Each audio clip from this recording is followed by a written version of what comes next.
Ever since Captain Ibrahim Traoré came to power in Burkina Faso in 2022, he has distanced himself from France and other Western countries. Traoré has often mentioned on several occasions that as long as Burkina Faso does not have an imperialistic mindset, there is no problem, adding that France was ineffective in helping the country fight a long-running anti-jihadist insurgency. The West is not happy that Traoré is trying to make his country 100% independent and free from Western predators. Burkina Faso is a former French colony that long relied on the support of French troops to fight their enemies. But after many failed coups against him, Captain Traoré pledged to sever all ties with France, seen as a colonial power that failed to contain extremists. In today's video, we will be telling you how the West has been trying to tarnish Traoré's image because of his stance. Before we ride on, hit the like button and subscribe to the new tourist channel. Power everyone's devices with ultra-fast, reliable internet for $20 a month. If you aren't yet part of our community. Many Pan-Africanists like Patrice Lumumba, Muammar Gaddafi, and Thomas Sankara were assassinated because they fought to see the continent autonomous and free from the shackles of colonialism. Their main concerns were geared at making Africa economically and socio-politically fit to function without any Western intervention. Their ideas and moves posed a big challenge to Western influence, and they were often threatened even before their demise. Now, the West is behind Ibrahim Traoré because of the same problem. Traoré is following the footsteps of his predecessor, Thomas Sankara, the Marxist revolutionary, who ruled Burkina Faso in the 1980s. Sankara worked ceaselessly to make his country independent and free from Western domination, just like Traoré is doing right now. At the age of 35, Traoré is the youngest president in the world and is currently building the first gold refinery in Burkina Faso. He has worked endlessly to preserve Burkinabe resources from foreign exploiters. According to him, the West should be made to pay the fair market values for these natural resources, which will help Burkina Faso put itself out of poverty and become truly independent. The West doesn't want this. They want to keep Burkina Faso under their thumb and continue running her policies. A recent military coup in Burkina Faso was thwarted in January, and France, UK, and the US certainly planned it to stop the wind of freedom blowing around Africa. How long shall they terminate promising leaders in Africa? When Traoré was sworn in as president, he expelled all the French forces from Burkina Faso for sponsoring terrorism and causing instability. He removed French as an official language and adopted local languages. Ibrahim Traoré has survived 7 assassination attempts from 2023 till now, reportedly orchestrated by the West, the latest being that of February 2024. It was allegedly reported that some soldiers and activists in the country who were involved had received funding for one of the attempts. The coup attempts against Traoré and his rulers have been thwarted severally by the country's intelligence and security services, and these express failed Western plans. Burkina Faso's military rulers say foreign officers and others had planned to seize power and plunge the country into chaos. Many people in and out of Africa have used their social media platforms to denounce the tarnishing of Ibrahim Traoré's image by the Western states. Traoré sought to form a coalition with Mali and Niger as part of a long-term goal of uniting the West African neighbors within a federation. In mid-September last year, the military leaders of these countries signed a defense pact. Some pro-French media operating in Burkina Faso were suspended for trying to tarnish the image of the ruling military regime. Many of them reported that there was discontentment and tension within the armed forces, and this turned out to be untruthful. France does not want to let Burkina Faso be alone. Bear in mind that violence has also surged under Traoré's rule. In fact, Burkina Faso has become a focus of the crisis in the Sahel region, an enormous swath of land that has been shaken by extremist uprisings and military coups. The West is using the UN and other aid agencies as references for their propaganda. Note that in December, Traoré expelled Barbara Manzi, a top UN official in the country, asking her to leave immediately. Foreign Minister Olivia Ruwamba said on state television that Manzi had raised the alarm about insecurity in the capital Ouagadougou, without presenting any proof, even though the proclamation requesting her removal did not provide a reason. Local and international aid groups have accused both the extremists and government-affiliated forces of terminating civilians in Burkina Faso. Last year, the U.S. Department mentioned in a statement that it was concerned about actions by Burkina Faso's military government, such as the growing use of targeted forced conscriptions, shrinking civic space, and restrictions on political parties. It went further by saying that these actions have the cumulative effect of silencing individuals who are working on behalf of their country to promote democratic governance. Cases of Burkinabe civilians picked up and forced to join Western nations against their motherland have been recorded. Human rights activists, Rasmin Zinaba and Baziru Badjo, and journalist Isaka Lingani, who were spotted last December, received a positive judgment from a court in the capital city, Ouagadougou. The court sided with them, stating that the orders were illegal. Despite the ruling, the three remain in hiding, fearing for their lives. Burkina Faso is one of the growing numbers of West African countries where the military has seized power. Many Burkinabe have welcomed Traore's security pledge with great enthusiasm. The streets of Ouagadougou have been decorated with Russian flags, alongside banners with patriotic messages prescribed on them. If Traore should be the cause of violence, it is for the good of his people, though the West argues that violence will only make people more frustrated and want to join terrorist groups. They are struggling to tarnish Traore's image at all cost. In an interview broadcast with some media against a background of tension with France, Traore highlighted that his country, Burkina Faso, is not the enemy of the French people, but of their policies. France withdrew troops from its former colonies in the face of mounting hostility after Captain Traore seized power in September 2022, making him the world's youngest leader outside of royalty. Traore's arrival has sparked great hopes among the people, faced with a tense security problem that his predecessor, Paul-Henri Damiba, couldn't deal with till the end. He has actively sought international support, bolstering partnerships with regional forces and engaging in diplomatic efforts to address the root causes of instability. In a positive move, Burkina Faso received the first shipment of cutting-edge weapons under its new strategic equipment plan, a development that indicates a major improvement in its military capabilities. The freshly acquired arsenal was unveiled on January 12th, with President Captain Ibrahim Traore presiding over the ceremony. He met Russian President Vladimir Putin at the Russia-Africa Summit in St. Petersburg in July 2023, and they discussed development and cooperation. The government has continued to seek a foreign alliance with Russia, leading to speculation that the Kremlin-backed Wagner Group could start operating in the country. He is even building a nuclear plant in conjunction with Russia.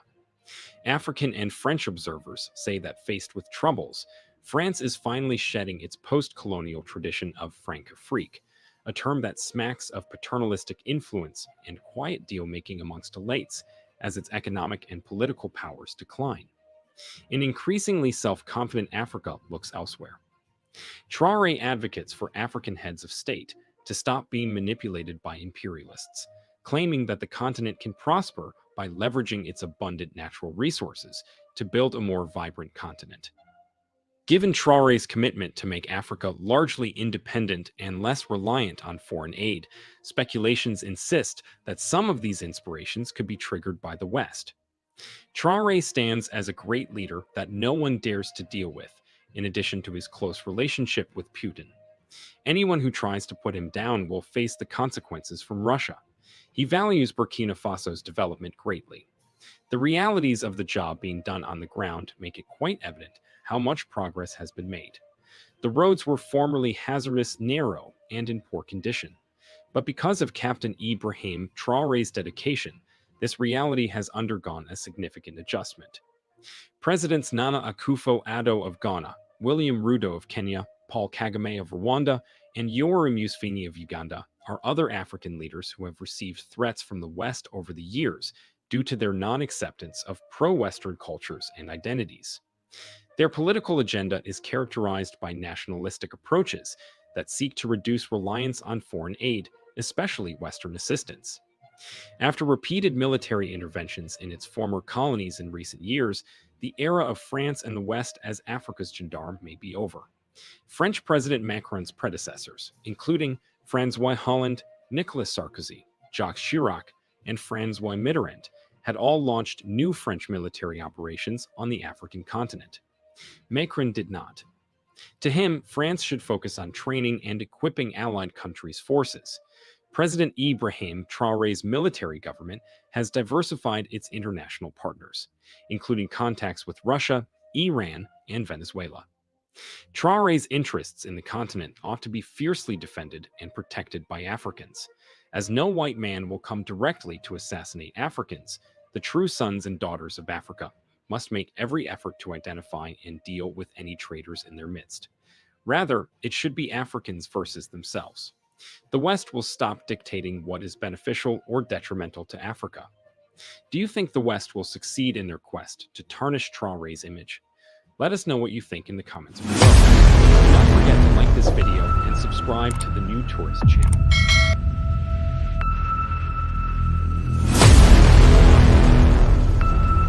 But everyone has a different story to tell. Shell, which says it's losing the Tampa market.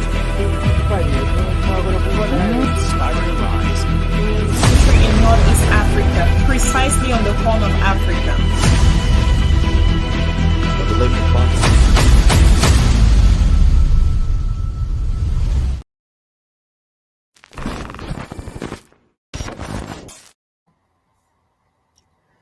All right, folks. Once again, welcome back. This is Frank. I am your host. This is the Revolutionary Repatriation Educational Lecture Series aspect of WCC. I'm glad that we are back again today. I can see you guys on. How you doing, Miss Haiti? I can see you. Nkrumah, I can see you.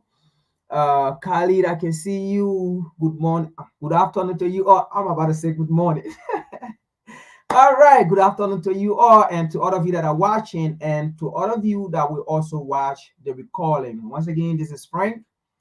I'm your host, and this is the Revolutionary Repatriation Educational Lecture Series, where we come with evidence, with facts of things that is happening around the globe pertaining to African people, UNIT and UNIT. So, today's topic, it says, EU Chief Joseph Borrell amid the end era of the US and the EU. EU Chief Joseph Borrell amid the end era of the EU and US. And the next thing we're going to look at is US Eagle challenge. Okay, the US Eagle have been challenged. And the last thing we're going to look at is Niger kick out the US troop. Niger kick out the US troop. Now, I know a lot of people have talked about the Niger, the US troop being kicked out of Niger, right? Okay, this is WCC. We're going to look at different approach. We're going to see what then happened. Had it been sabotage, have something else happened behind the scene, right?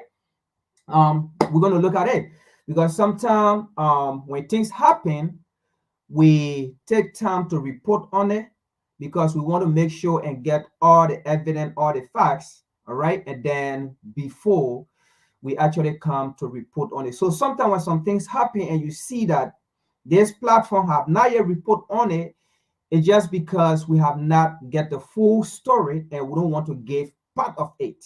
All right, we want to try as best, our possible best, to try to give the information as it unfolds.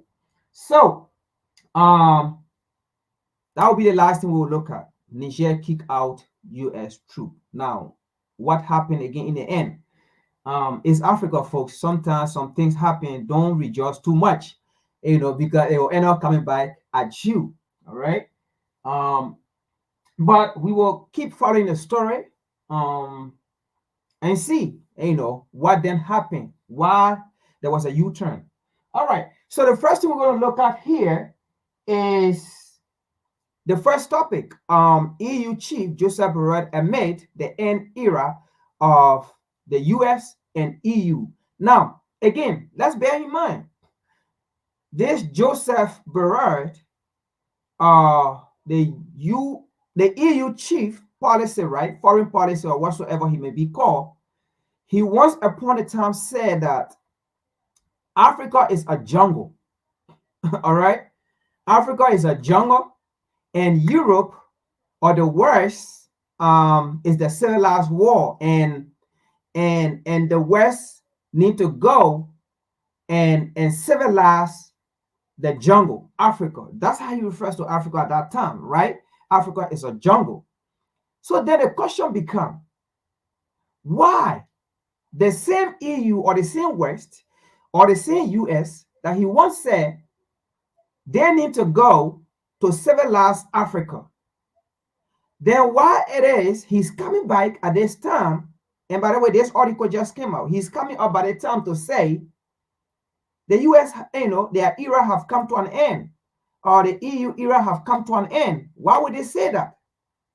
I thought we were waiting for them to come and civilize Africa. All right. And the reality here is the civilization that they gave to Africa before in the 16, the 17, the 18, and the 1900, all the way to the 2024, they have now been a civilization that will rescue Africa. In fact, the reality here is they destroy the African civilization. That's the reality. They destroy the African civilization to build their civilization. And if the African civilization is regaining its momentum, right, to rebuild itself, what will it then be? The European civilization will fall. The European empire will fall. The American empire will fall. That's just how it's going to be. So as long as Africa is being destroyed, as long as Africa is being pulled, right, as long as Africa is being taken advantage of, that means the American empire will continue to flourish. The European empire will continue to flourish. All right? Look at this, folks. The reason why the American empire was built, the reason why the European empire was built, it was because an empire fell or an empire fall, and that was the African empire. So in order to build an empire, you have to destroy an empire and take advantage of those empires. But here's the thing. With the African empire, if we are rebuilding, we are not going to destroy American empire because we have nothing to do with them. They have nothing to offer us. We are not going to destroy the European empire because they have nothing to offer us. They have nothing to give us. All right? So the only way they will be destroyed is because we are taking things into our own hands. They are no longer exploiting our resources, and they are no longer lying to us and taking advantage of us. And that's how they are failing. So the more we take control of ourselves, of our resources, that's how Europe will fail, and that's how America will fail, and that's how their empire will fail. And that's how they are coming out by now in this time saying the end era of the US is now, and the end era of Europe is now. But here's the thing. The other bad news is they are not going to give up. Just because they say the end era of Europe and the US or the West have come to an end, that doesn't mean actually in reality it have come to an end, because they are going to fight. They are going to fight to the end. If they fail, they fail. But they are not going to sit and relax. That's how we Africans, we do it. They are going to fight to the end. And that's why we are here today, to discuss some of these things. How are they going to fight? Are they really going to fight? Yes, they're going to fight. If blood's going to wait, blood's going to wait. If destruction is going to happen, destruction is going to happen. In the first place, the Europeans have now built an empire for anybody. They destroy empire to build an empire. They destroy the Middle East to build an empire. They destroy Africa to build an empire. And today, they are destroying Palestine and Gaza to build an empire. In fact, they want to take the land. All right, let's get into it. Now, let me see. Okay, let me bring the article out first. All right, let me see if I can bring the article out first.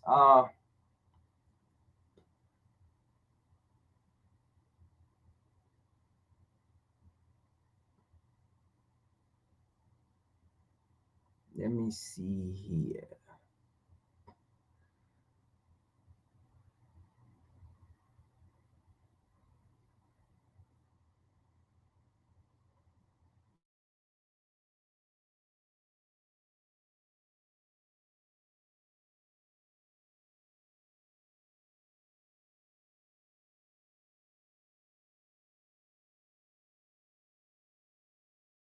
So let me put it out here.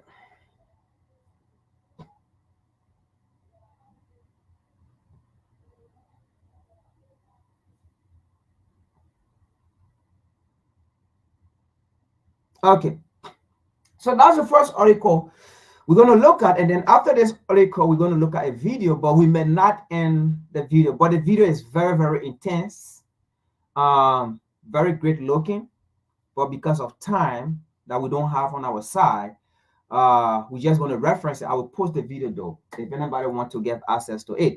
So it says Western dominance has ended. EU foreign policy chief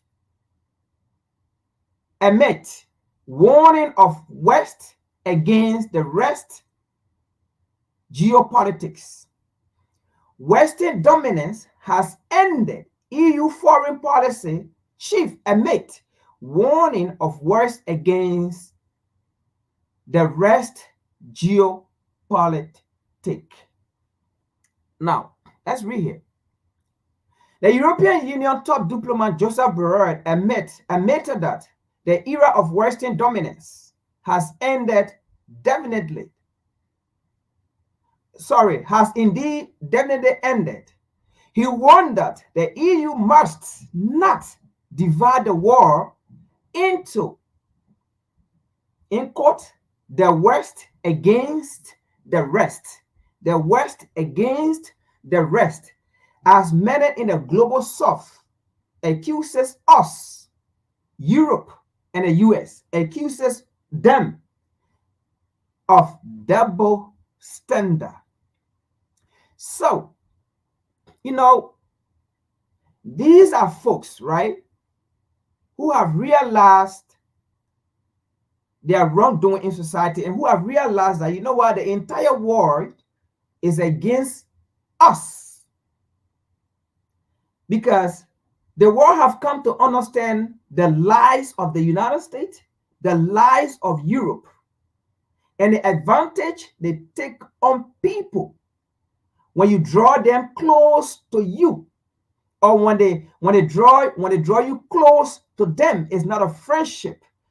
They draw Gaddafi. The last man they drew close and they killed him was Gaddafi. They used Obama. Obama went close to Gaddafi, and Gaddafi thought he has met his brother. And the video is there, the articles are there. Gaddafi said in an article, he said, yeah, this is my brother. He felt that he have met his black brother, and it was a true brother to him. But now I knew it was a black man, okay, having a white face, or let's say a black man having a white motive, or European motive, or Western motive to take him down.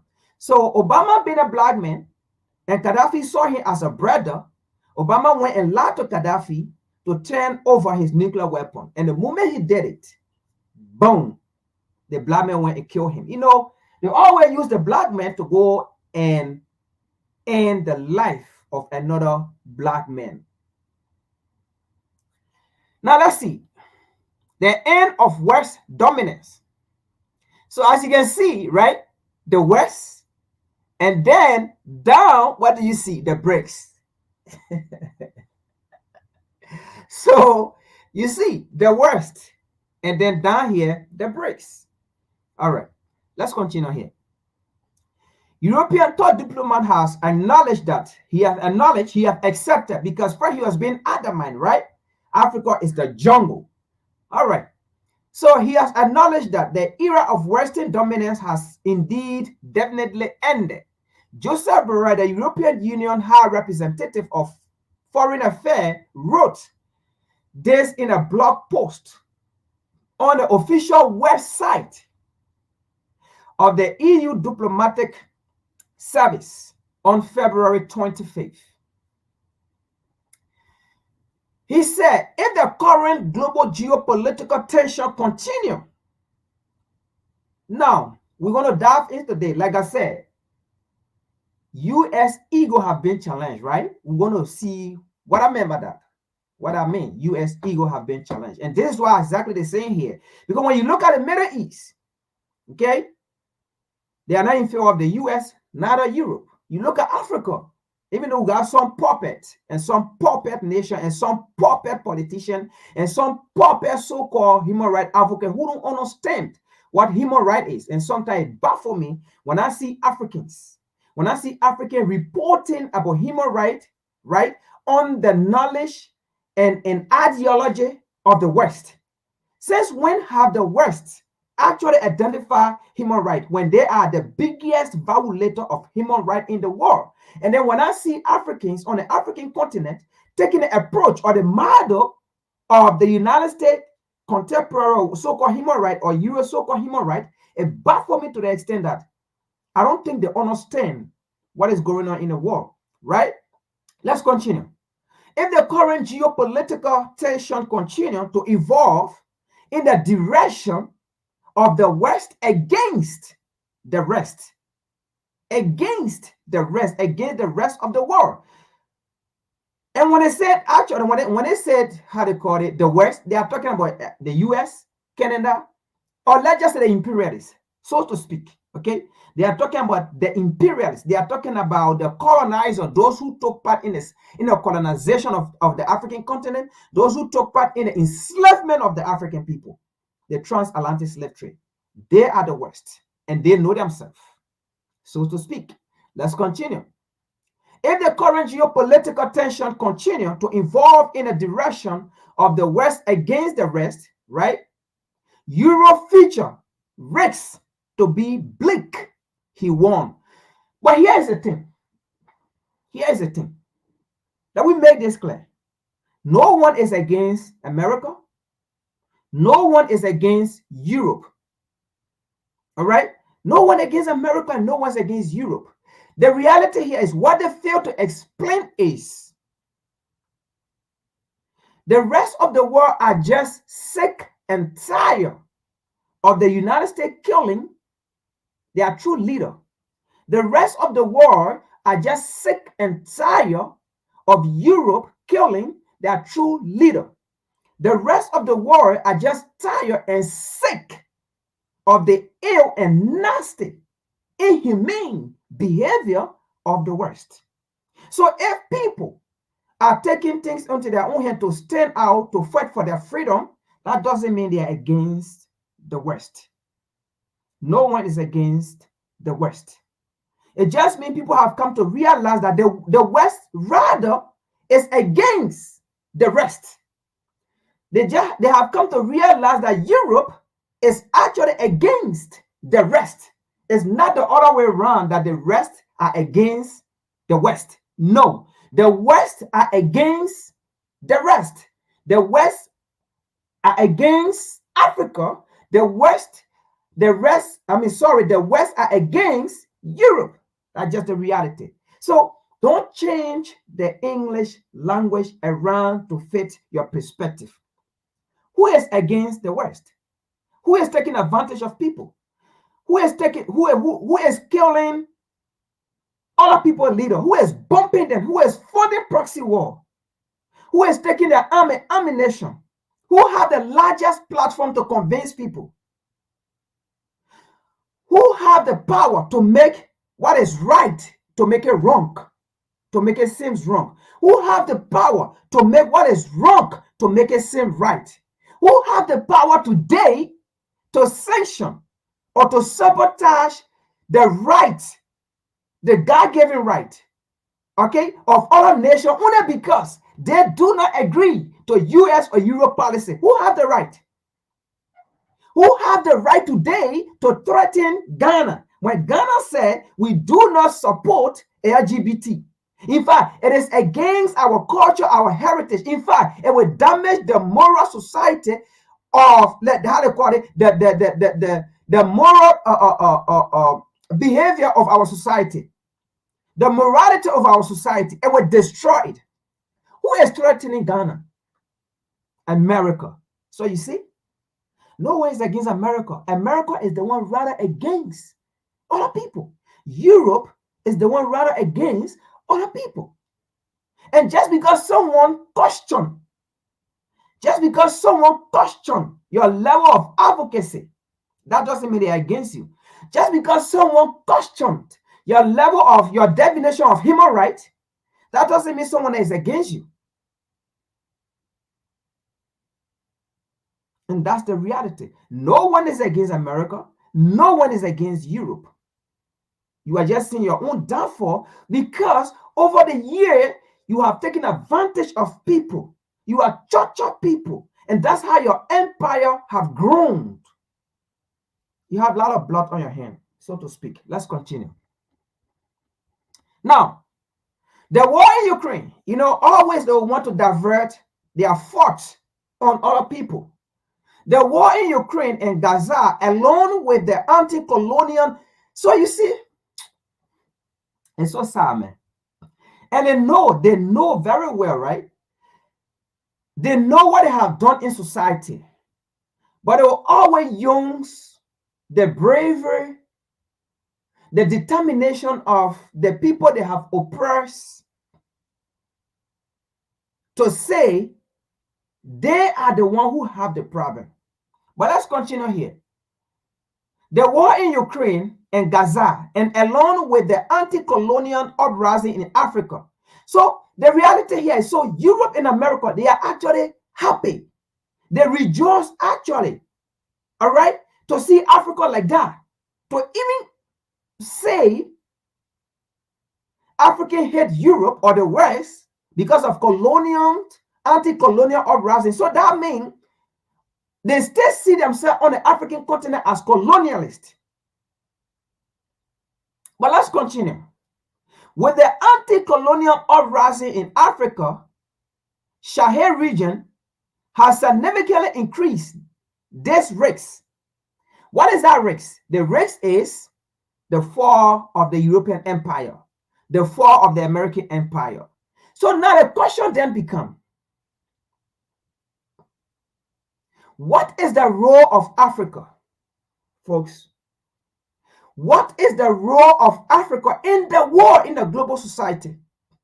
Because these are the same country, America and Europe, always says Africa have contributed nothing to the war. Africa is useless. And African people are useless. African people are terror. African people are animals. They are monkeys. How can anyone in a sane mind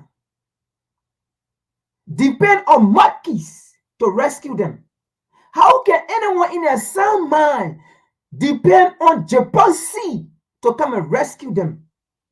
Not a question for you, America and Europe. So you depend on Africa to rescue you, right? Let's continue here.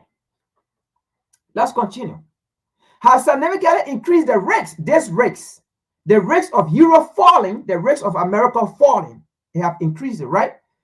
Of European becoming geopolitical irrelevant. So the freedom of Africa, it means Europe will become irrelevant. The freedom of Africa, it means America will become irrelevant. Don't believe me, folks. They are the ones saying it. We are just repeating the word to make our people understand. This article was never written by an African.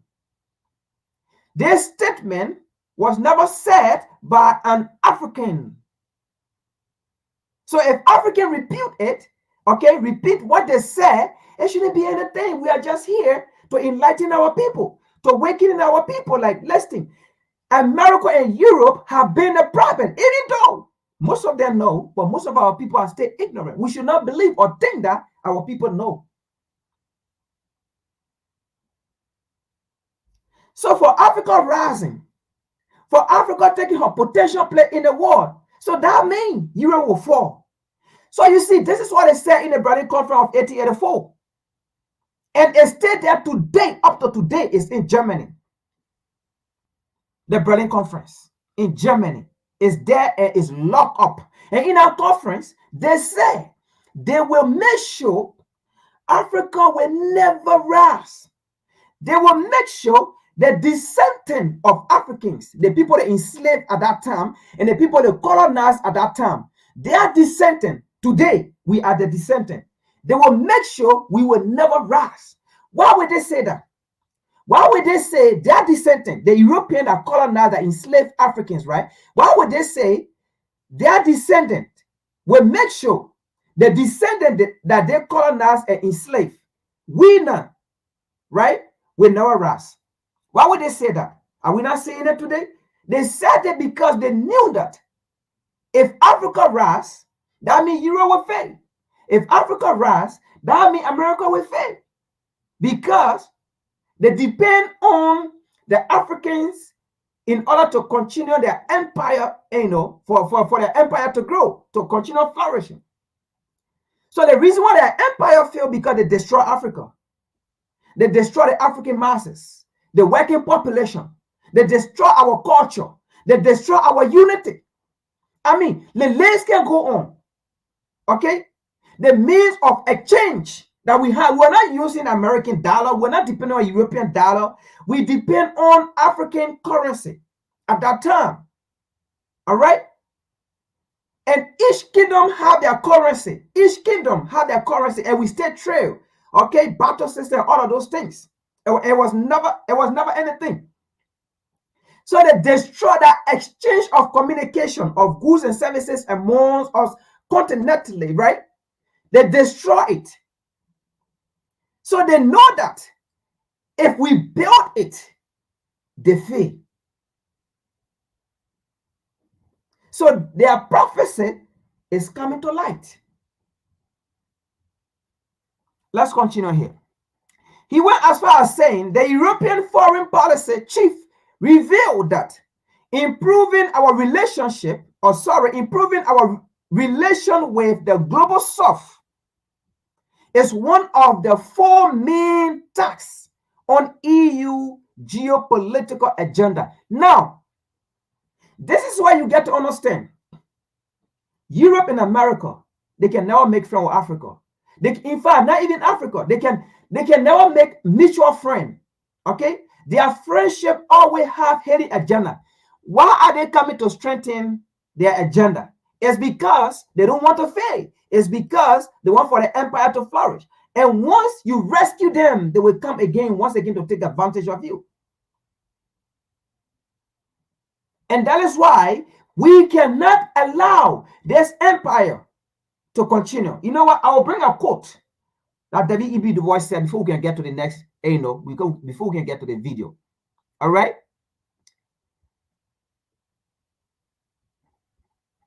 So I will take this out. You already see it. Because of time, I will not go and, I won't read the whole article, right? I won't read the whole article because of time. But you have seen, right? And now they are taking an approach, and they are taking different approaches. Some are being diplomatic, and there is nothing. First of all, when I say some are being diplomatic, right?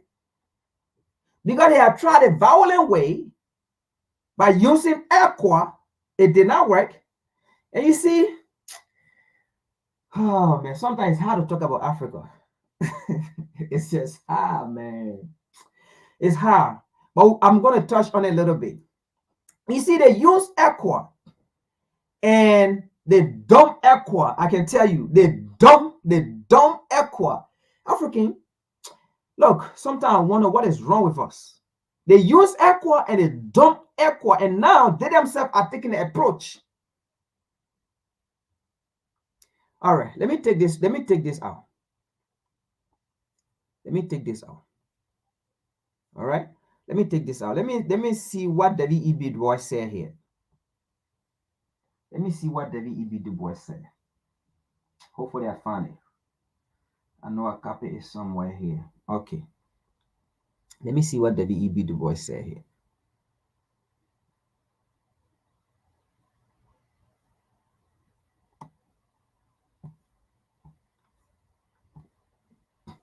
This is what W.E.B. Du Bois said. Du Bois said, capitalism cannot reform itself I mean, he's right though, but again, Mr. Du Bois, the question is, are we African going to reform capitalism back, or are we going to reform capitalism? Are we going to rebirth capitalism for the benefit of Europe and America? That's the question. And I can see Africans doing it. But let me read what he said. Capitalism cannot reform itself. It is doomed to self-destruction.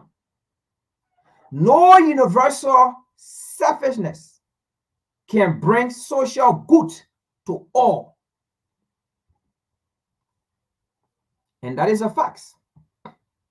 America and Europe, they have been so selfish. All about them. And because they have been selfish and all about them, that means they destroy other people. You see, whenever you are a selfish person, what that means? You don't care about other. You don't care what they go through because you are selfish. You don't care they are suffering because you are selfish. You don't care whether they are dying because you are selfish. And that is exactly Europe and America. Let's see the video as we connect it a little bit.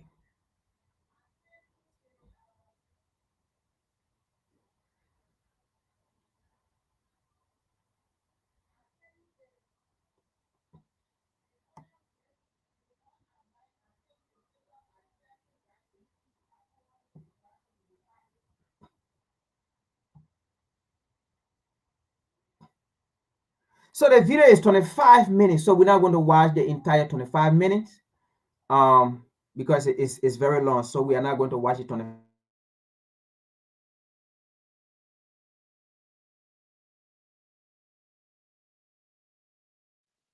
The head of foreign policy for the European Union has made a frank admission.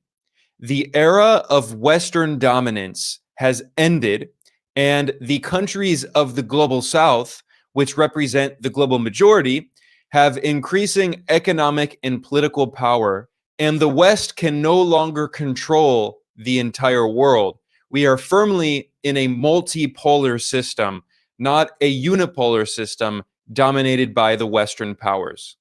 These were very striking comments made by the top EU diplomat, Joseph Borrell. And in the description below, I have included a link to an article that I have written about this, which includes all of the sources that I'll be discussing today. Joseph Borrell said this in an article that he wrote at the official website of the European Union's diplomatic service on the 25th of February. And he revealed that the EU has four main tasks in terms of its geopolitical agenda. And one of those is improving our relations with the global South. The top European diplomat wrote, quote, "If the current global geopolitical tensions continue to evolve in the direction of the West against the rest, Europe's future risks to be bleak. The era of Western dominance has indeed definitively ended. While this has been theoretically understood, we have not always drawn all practical conclusions from this new reality." In the same article, Borrell acknowledged that the wars in Ukraine and Gaza have accelerated this shift, this geopolitical shift. And he added that the anti-colonial uprisings in the Sahel region of Western and Central Africa have also accelerated this shift. And in Burkina Faso, Niger, and Mali, there are nationalist military governments that have come to power opposing the neo-colonialist policies of France, which controls their currencies and largely dominates their economies. And Borrell warned that this could be a symbol of things to come if more countries around the global South rebel against the Western powers that colonize them. And in this article, the top EU foreign policy official said, quote, "Many in the global South accuse us of double standards." And he complained that Russia has managed to take advantage of the situation. Now, Josep Borrell is known for sometimes making very frank admissions of inconvenient truths that other diplomats in the EU leave unsaid. And we saw a similar example of this back in 2022. in which the EU foreign policy chief acknowledged that the prosperity of Europe, its economic model, was based on China and Russia.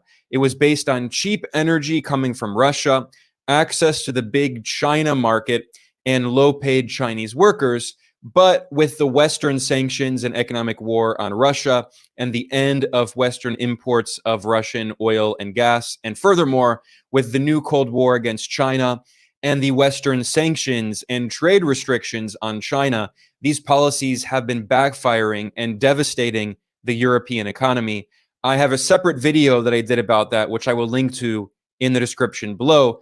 But the point to take away here is that inside the European Union, many diplomats and politicians understand that the US and Europe, NATO as a bloc, are dividing the world into two camps of the West. Sorry, folks, that I have to pause it now. I want to make a quick reference here. And he says something about sanction, right? The United States put sanction on China and even Russia, right? Look, let's go to the African leaders. You know, we should be asking ourselves, why anytime the United States puts sanction on African nation, they sanction whole and we suffer it? But why did the United States put sanction on China and it didn't do nothing? In fact, the United States put sanction on China, it ended up affecting the United States. The United States put sanction on Russia, it ended up affecting the United States and Europe. But why anytime US and EU put sanction on any African nation, it affects Africans and it don't affect Europe, it don't affect America. But why they put sanction on China and it affected Europe, it affected the US. They put sanction on Russia, it affected US, it affected Europe. Why? You know why? Because those people, they have big economic. They have buoyant, let me use a term, buoyant economy. Okay? Those people, they have one currency. China, their currency is powerful. They don't depend on the US currency. The Russian, their currency is powerful. They don't depend on Europe or the US currency. Their resources, you want it, you buy it in their currency. You want anything from China, you buy it in their currency. But here, Africa, when you have a weak economy, that's what happened. When you don't have a currency, that's what happened. When you don't have an army, that's what happened. The Chinese have their army, they have their currency, and they have the economy. And they themselves are the producer. Likewise, the Russian as well. But in Africa, we don't have army to back us off. We don't have our own currency, nothing. We have the resources, but we don't have control over it. That's why anytime they put sanction on us, it affects us. And second, we are not united on the African continent. Because at the end of the day, the US will come to another African nation, just how they did it during the time of slavery. They will go against all, or how they call it, powerful kingdoms, and they defeat that kingdom. And then that powerful kingdom that have been defeated will now be under colonial rule, and then they will use that powerful kingdom to go against other weaker kingdom. And then black people now will fight each other. And that is what happened on the African continent. Up to now today, knowingly, the history between the US and Africa, knowingly, the history between Europe and Africa, yet then we still continue to be stupid and dumb. That's why anytime they put sanction, it affects us. Because we do not have the economy, we do not have the currency, we do not have the army. What is going on around the world right now? The Chinese are using their army as well. If the US put their army also, the Chinese put their army also. If the US put their drum also, the Chinese put their drum also. If the US put their army to go to drill, the Chinese put their army also to go to drill. The US fire their missile to the sea, the Chinese fire it to the sea. The US carry their how they call it, their aircraft to whatsoever. The Chinese carry their aircraft. Have you been watching the news? What been happening on the Red Sea? World War III is already in the making. World War III is already going on. But only Africans, we stay sit down, be our colonial master. But World War III is currently happening. When the European or the American threaten the Russian to threaten them and the Russian to put their weapon aside. And likewise, even Korea, North Korea, I mean, all of these people, Iran, all of them. Do you see what is going on? Even Iran. The U.S. threatened them, the way they threatened the U.S. too. So you cannot put sanction on these people. It affect them. It won't affect them. Only Africans that it affect us. That's why even today, America stays stepping on our throat when we say we do not want LGBT. And they threaten us because they see us weak. But they cannot go to the Middle East and go threaten the Middle East about LGBT. In fact, they make business with those people because if you threaten them, those people have the economic. They want to sell to you. They want to sell their oil to America. So America zip it. America zip it. With the Middle East. With the UAE, they zip it. They won't threaten them. And then they go and get it all because if you threaten them, the Middle Dubai will say, oh, so you want to threaten us, our society. I mean, you saw it during the World Cup. They wanted to carry their nonsense to the World Cup. And the people said, no, you cannot bring your nonsense here. This is a different society. This is our culture. You must respect our culture. When we come to Europe and America, we respect your culture. When you come to us, respect our culture. Zip it. And they want to go there with camping ban, with LGBT side. The people say, no, it's not going to happen here. If you come in here as an LGBT, don't come in our city as a guy, then you throwing all your ass in the air and doing all kind of thing. Don't come and do it here. Sit in your hotel. But don't get on the street. Zip it. And zip it. But Africa, we weak. Because at the end of the day, we still sell each other to the white man. And we kill each other in favor of the white man. And we want to see some of them today. Let's continue, just to make that part clear.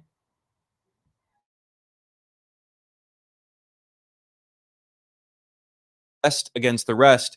And some people in Brussels recognize this is actually bad for their long-term interests. It's going to hurt them politically and economically, which is already happening. In fact, we've seen a series of articles in major Western media outlets warning about precisely the same thing.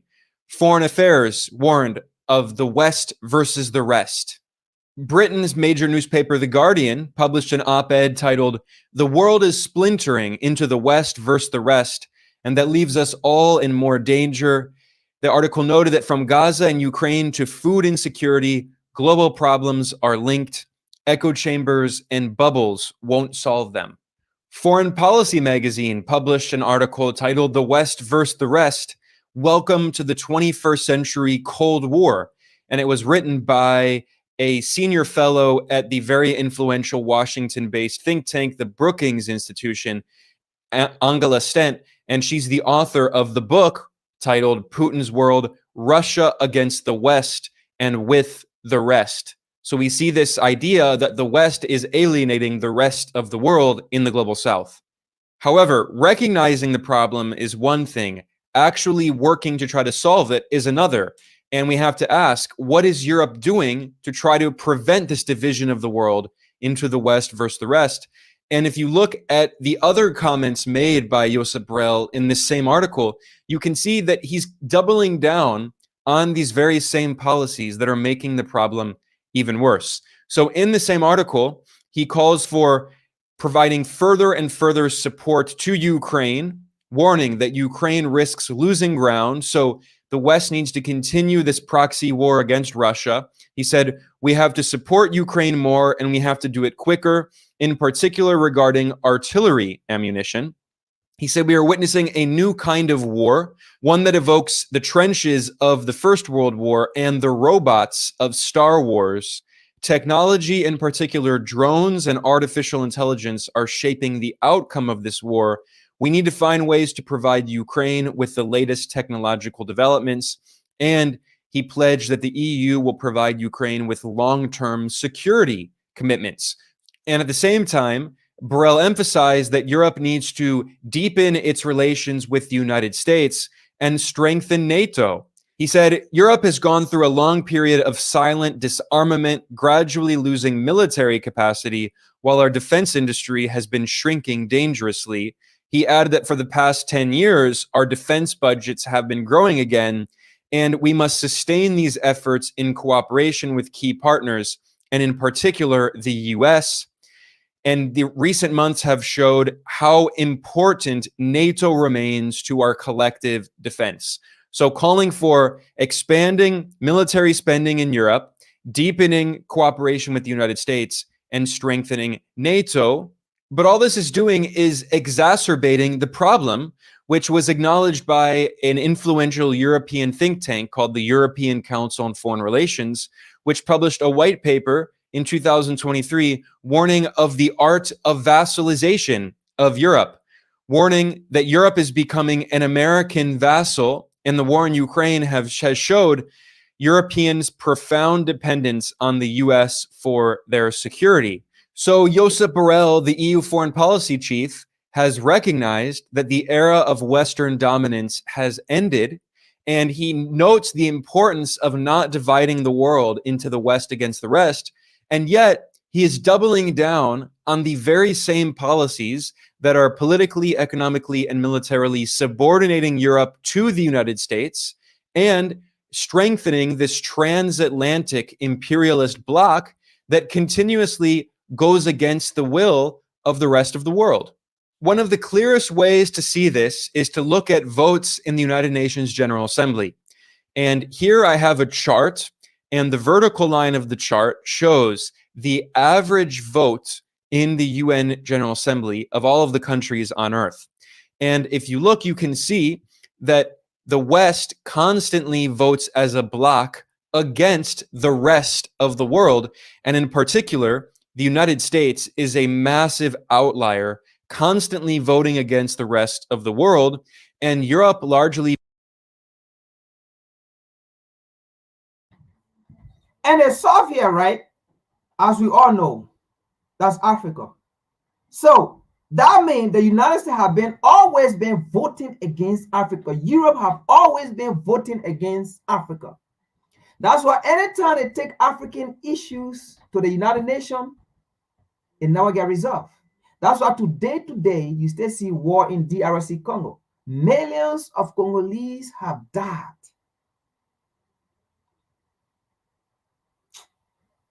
Folks, let's continue here. Let's continue. Votes together, and it votes with the US. And there are only a few outliers, like in the Middle East and North Africa. Israel is one of the main outliers. In the Americas, Colombia historically was one of the outliers. But the vast majority of countries in the United Nations General Assembly vote together. And these are countries in the global South, in Asia, Africa, and Latin America. And by the way, this chart shows that China votes with the global South, with the majority of the world population consistently. And China's vote is frequently close to the world average in the UN. All right, so let's make one point here. So now, leading to the point here, who is actually anti?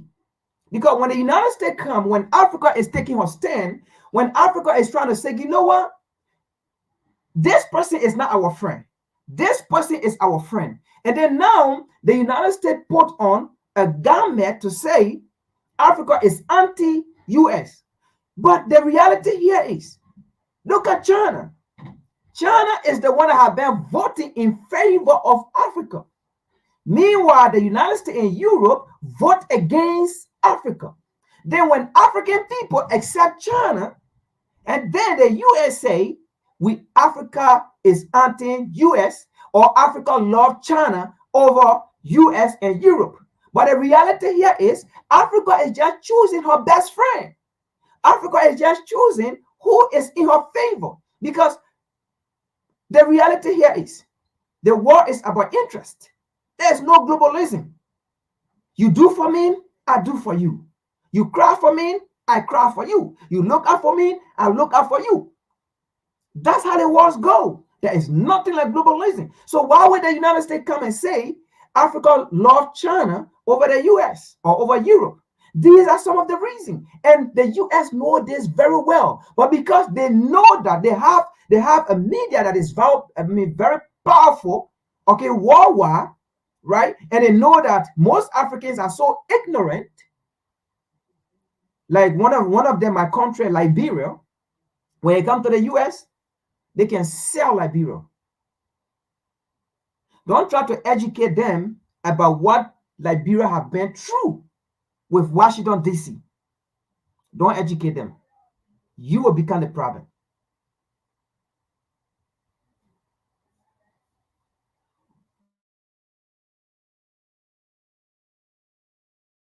Whereas the West is completely against the world average. Here is another chart which is even more striking. This looks at the votes of the United States in the UN General Assembly, and it found that only around 1/3 of the time, 32.7% of the time, the United States voted with the majority of the world in the UN General Assembly in the 30 years from 1983 until 2012. And in some years, like in imagine that from 1983. Imagine that, right? And the reality here is now places that the US have voted in favor of Africa. Do you know why they did it? They did it because they know even with that vote that they voted in favor of Africa is not really in favor of Africa. At the end of the day, it still means nothing. It's not going to empower African. It's not going to free African. Nothing. And that's why they voted in favor of Africa. By the end of the day, it was meaningless. Imagine that. That's the country some African president are still warning and dining with.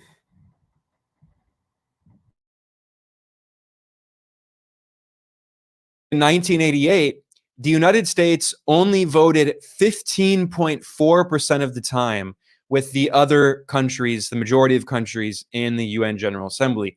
This is the definition of being a rogue state. The USA constantly violates the will of the international community. And again, the only region of the world that consistently joins the US in voting against the rest of the world is Europe. So this is the embodiment of the West against the rest. And Europe claims that they are concerned about this and don't want to continue this geopolitical division, and yet they're continuing to carry it out with their policies, with their actions. So again, we should always look at politicians' actions and not just their words. Here at Geopolitical Economy Report, I have documented constantly the votes in the UN General Assembly in which the West is against the rest of the world.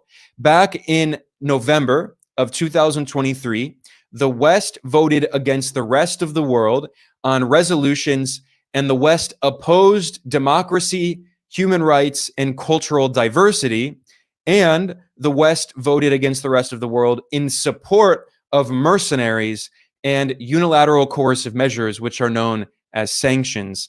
I will link to that in the description below.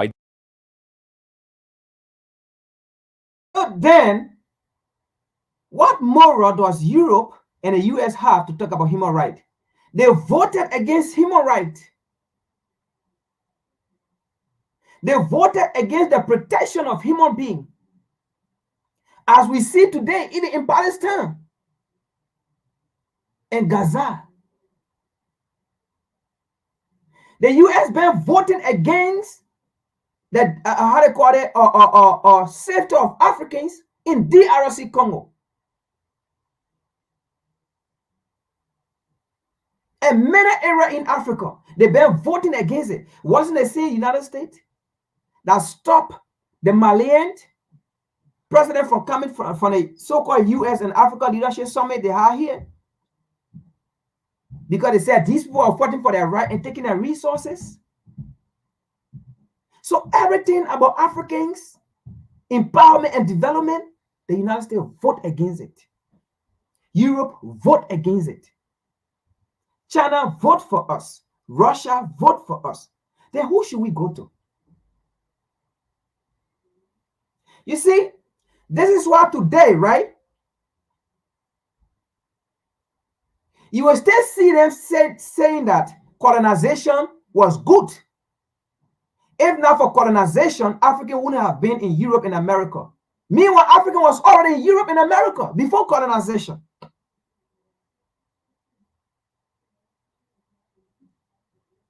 This is why they continue to say slavery was good because it gave civilization to Africa. Colonization was good because it gave civilization to Africa. And the reason why they keep on saying these things is because our stupid and dumb and puppet leader we have in Africa, they are the cause. These people keep insulting us. Because at the end of the day, look, what Africans went through, what the African continent went through, had it been any of these white nation or white continent, I can tell you for sure. I can tell you for sure. Never in your dream they were ever going to reconcile with the African continent and with African people. And I can tell you by now, they would have been at the forefront of reparation, of paying back, of what Africans did to them to pay back. They did it when Haiti fought for independence. They said Haiti should pay for fighting for independence. Imagine that. Imagine that. They said Haiti should pay for fighting for independence to become free. So Haiti should pay the colonial or the slave master for them losing their property, for them losing a land that they looted and killed people on. Imagine. Imagine. They were not a slave. They were the slave master exploiting people, looting people, killing people, raping them. But in return, people fighting for their freedom, and they said Haiti should pay after Haiti fought and defeated them. And then they said Haiti should pay. So imagine if they were their slave fighting for freedom. Come on, man. African, what is wrong with us?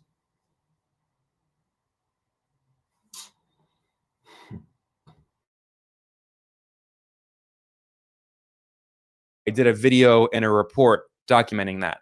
In April of 2023, there was another very similar vote, this time in the United Nations Human Rights Council, in which the West voted against the rest of the world.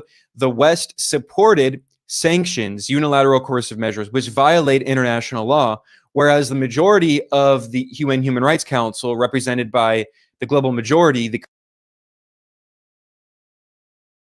Again, they supported sanction, right? While other world leaders are voting against sanction. But the United States and Europe said no. Why? Because sanction is a means of weaponization for them. Why would they want to vote against it? And these are all colonizers. These are all enslavers. Why would they want to vote against a weapon that they use to weaponize people, to destroy people? Because when you say no to their air policy, to their foreign policy, they put sanction on you, as they are doing to Ghana right now, as they did to Uganda, as they did to Liberia. Okay? Individual, how they call it, governmental official that is saw as threat, they sanction them. And that's what they've been doing. So that's why they did not vote against it, because they use it as a means of threat, of fear. Is that a nation that stands for human rights?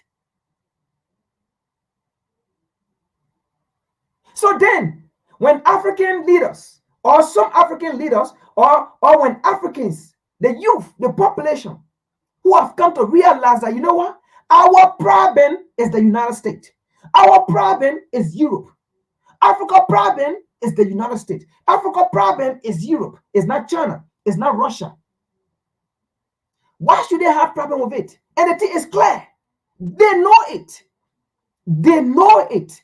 Africa problem is not Europe, it's not China, it's not Russia. They know that Africa problem is Washington, D.C. and the EU. They know that very good. So when we African, when we are taking a stand and then they want to make it seem that we hate them, we are anti. We are not anti. And that is why they continue to show to us when Haiti was fighting for independence, they said Haiti was anti and they charged Haiti. When African continent or the African nation were fighting for independence, they said those African revolutionary leaders that was fighting for independence, they were anti-West.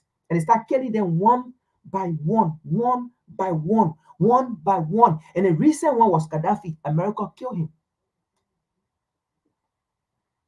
So why should we continue to believe you, to love you, or to be partner with you? So you see, we are not anti. You are the one that is anti-African US.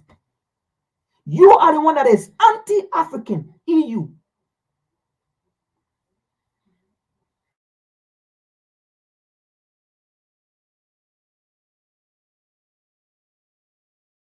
Countries of the global south, they voted against sanctions in defense of international law.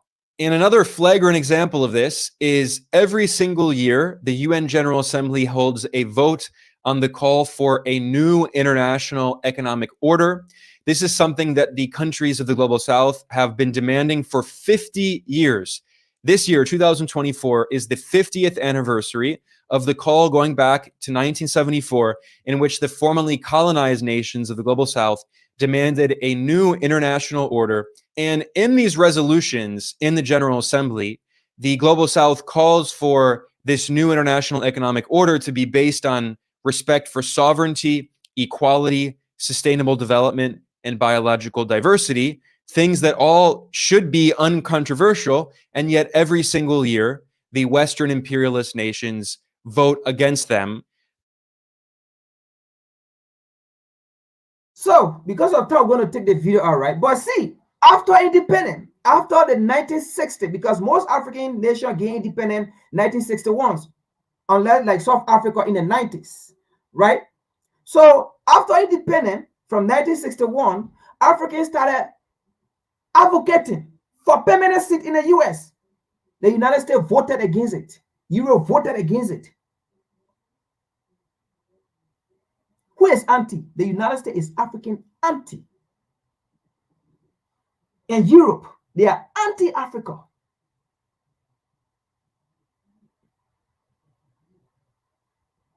That is why Africans are taking stand and they are failing. Let's continue. I posted a video, but the video is long. We can't finish it, but it's so intense.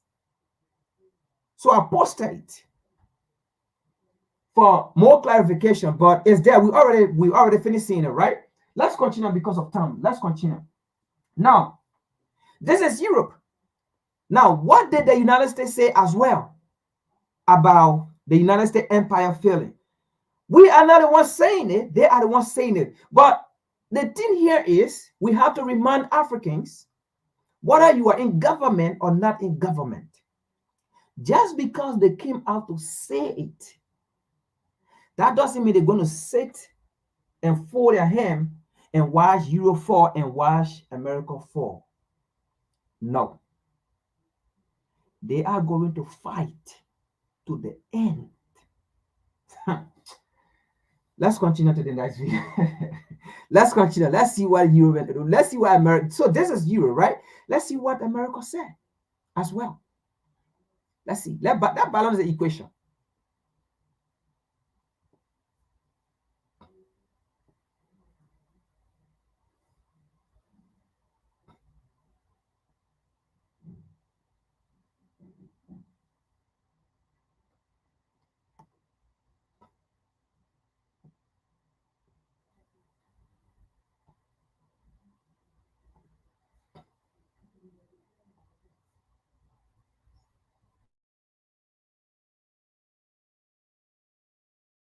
Man in America is a man by the name of Jerome Powell. He's an unelected central banker, and he just spoke yesterday about what the Fed intends to do, either get us out of a recession or put us right in the middle of one.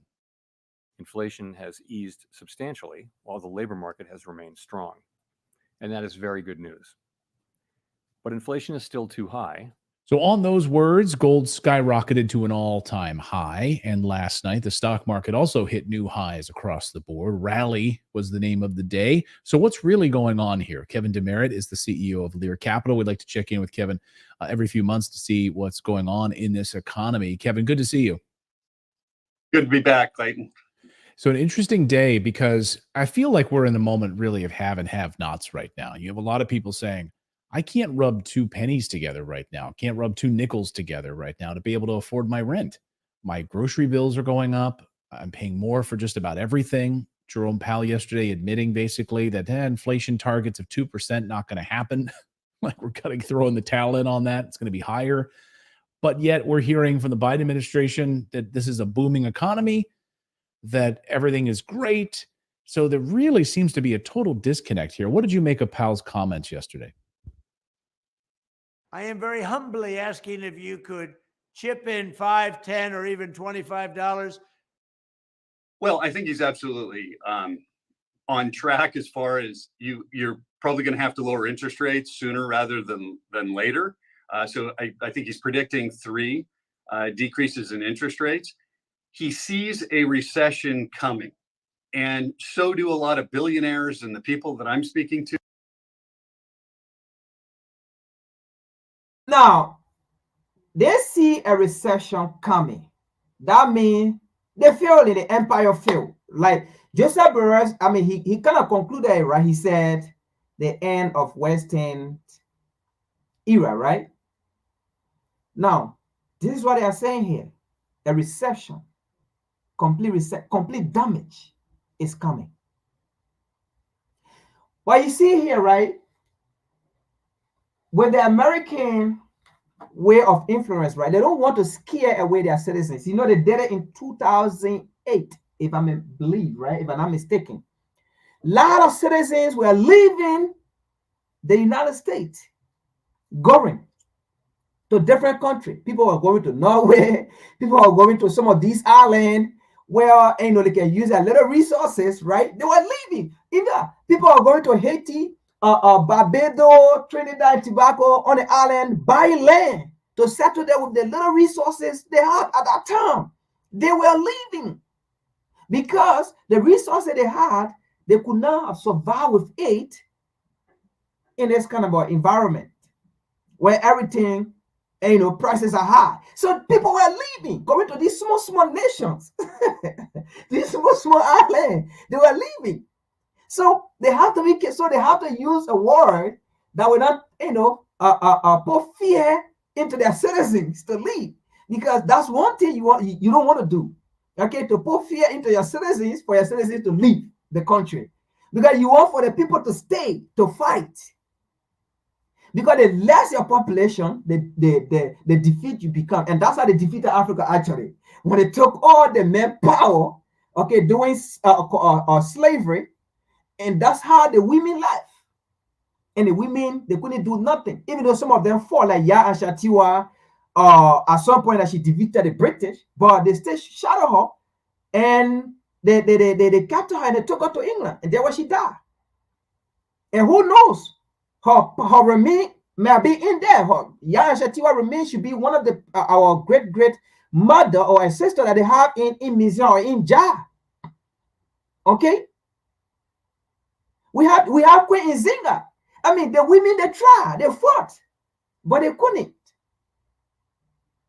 So they know it. So they are not going to, they are going to be very careful in order to put fear in their citizens to leave.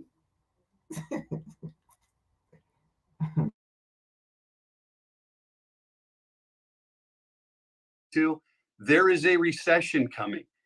If you look at the statistics and the indicators that usually will tell you if a recession is coming, like an inverted yield curve with a 100% track record of being correct, there's a recession coming. On top of that, there's a couple of other indicators that I think Jerome Powell is really looking at. One being the money supply. Look, money is like gas in a car. You need it to run the economy. So if you get a Listen, folks, money is like a gas in a car. You need it to run an economy. Resources is like a gas in a car. You need it to run the economy. You need it to run the stock market. The African resources is like a gas in a car. You need it in order to sustain the American empire. You need it in order to sustain the European empire.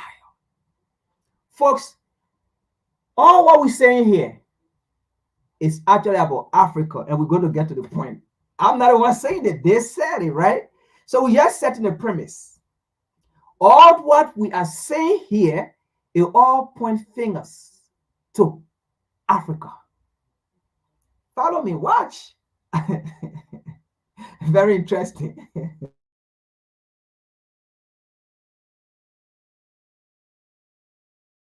pullback in M2, where the money supply M2, which is really money in a checking account, your savings account, and certificates of deposit, money markets, things like that. Okay, so that's M2. You don't see it shrink usually, Clayton. It doesn't come down too much. But when it comes down just a couple of percent, it has large ramifications. And it's only come down that 2% 4 times in the last 150 years. And each time that it's done that, there's been a recession or a depression and double-digit unemployment. Okay, so that's one. Wow. The other is commercial bank lending. When commercial bank lending decreases by 2% or more, which has only happened 3 times since 1973, you get a recession. So not only do we have an inverted yield curve with a 100% predictability rate, we have commercial lending off by more than 2%, and we have the M2 money supply off by more than 2%. It's a scary situation for him because that usually signals a big recession, depression, 2008, something big usually comes when all 3 of those indicators are going in the wrong direction. And we see, of course, also hiring.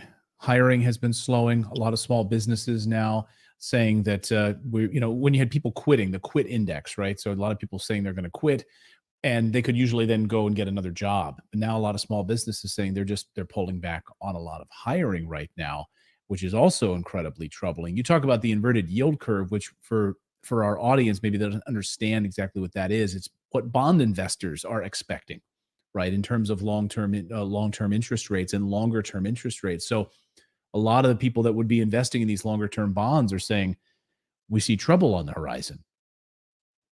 Yeah, basically an inverted yield curve means that the longer end of the curve, so 30 years out, is actually lower. They're paying less interest than the current 1-year, 2-year notes. So what that's really saying is the long.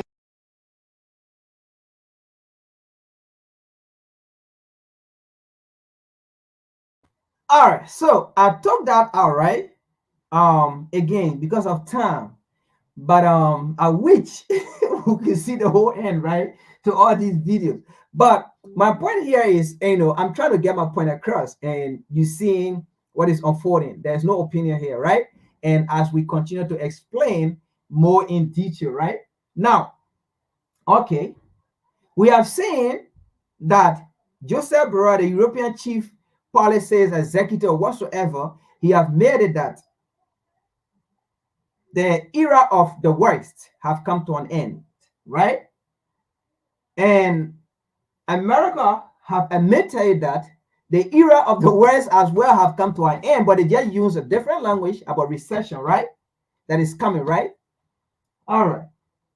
Now, they have realized it. And in the first article that we saw, and even the first video that we just watched, right? Not just this, but the first video, right? The United States, Europe, they have recognized that mistake. So what are they doing? Like I said, they are taking 2 approaches. One, They are going a diplomatic way. Okay. But just because they are going that route, it doesn't mean actually it's diplomatic for Africans or for even the rest of the world. Right? And then second, they are going with war. But they cannot afford with war. They can't win. We all know the United States have never won a war. Look at what happened in the Middle East. They never win a war. So that is, I don't want to talk too much. We will get to that. All right. Let's see here. So the United States or Europe, they have recognized that they have to do a U-turn and see how best they can approach this in their favor instead of their empire falling. What can they do, right? And that is why I said U.S. ego have been challenged.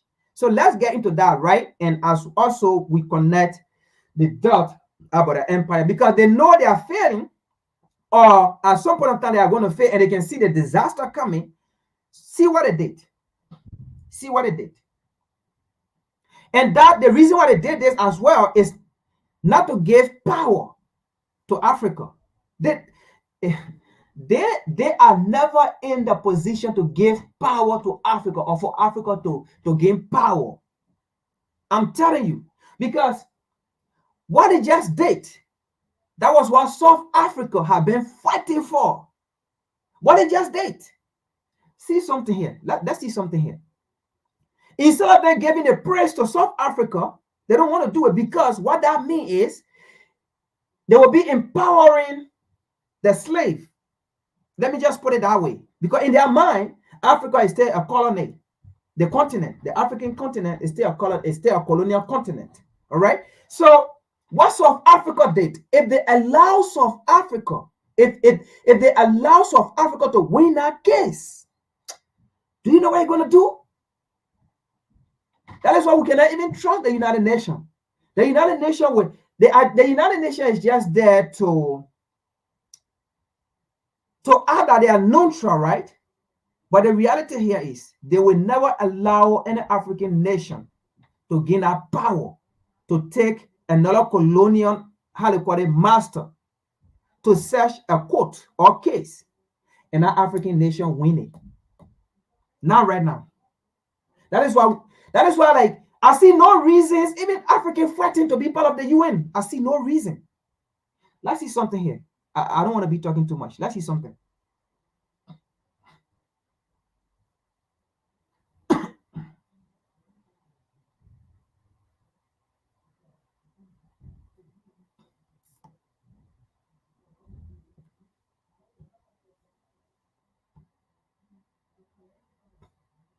All right. So this is the New York Post, right? So it says the United States submit draft resolution to UN calling for immediate ceasefire in Gaza tied to hostage release. Blinken said Blinken. Now, let's be frank here. I'm going to take you back to the first article and then the video that we watched, right? About the United States fielding. Now, the first article and even the video, what did they say? The global South Africa, right, is against US and Europe. And because of Africa's stand, Europe is falling and US is falling, and their empires are falling and their empires are failing. Okay? So what they are trying to do here is they are trying to reconcile in a way that they will not lose that power, because most nations around the world still fear the United States, still fear Europe. Okay, so if they allow South Africa, because South Africa have been, or let me just say Africa have been the force of freedom, of peace, or ceasefire in Gaza or Palestine. But the United States and Europe have been against it. In fact, many times they have voted against the resolution of ceasefire in the United Nations, in Gaza, in Palestine. Okay?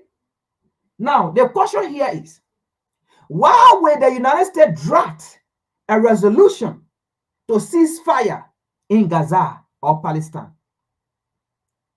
Why did they allow it to go to the UN? Now, didn't South Africa or didn't Africa wrote a resolution for ceasefire in Gaza and even took it to the United Nations? And the United States voted against it? So then why would the United States come out with another resolution, the same resolution that South Africa or Africa took to the United Nations? Folks, this is about not giving Africa that privilege, that power, that voice. Don't make Africans to think that they have power.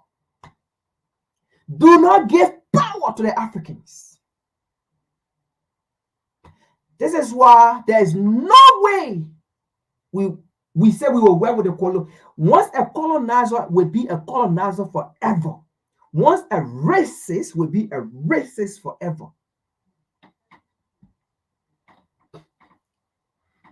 Now, Africans, the United States is not doing this because she actually wants to cease fire. She wants to make sure there's a ceasefire in Palestine and Gaza. No.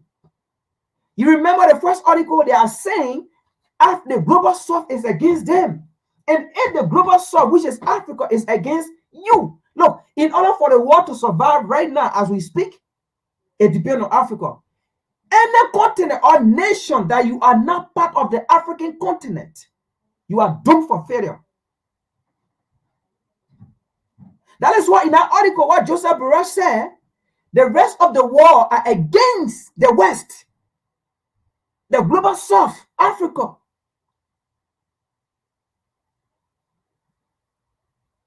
And you can see the rest of the world are running to Africa. The Middle East, they are running to Africa.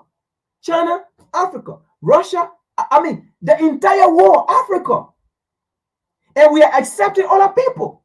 But Africa, except from the colonial puppets, but Africa are not, African nations, most are not accepting Europe and America.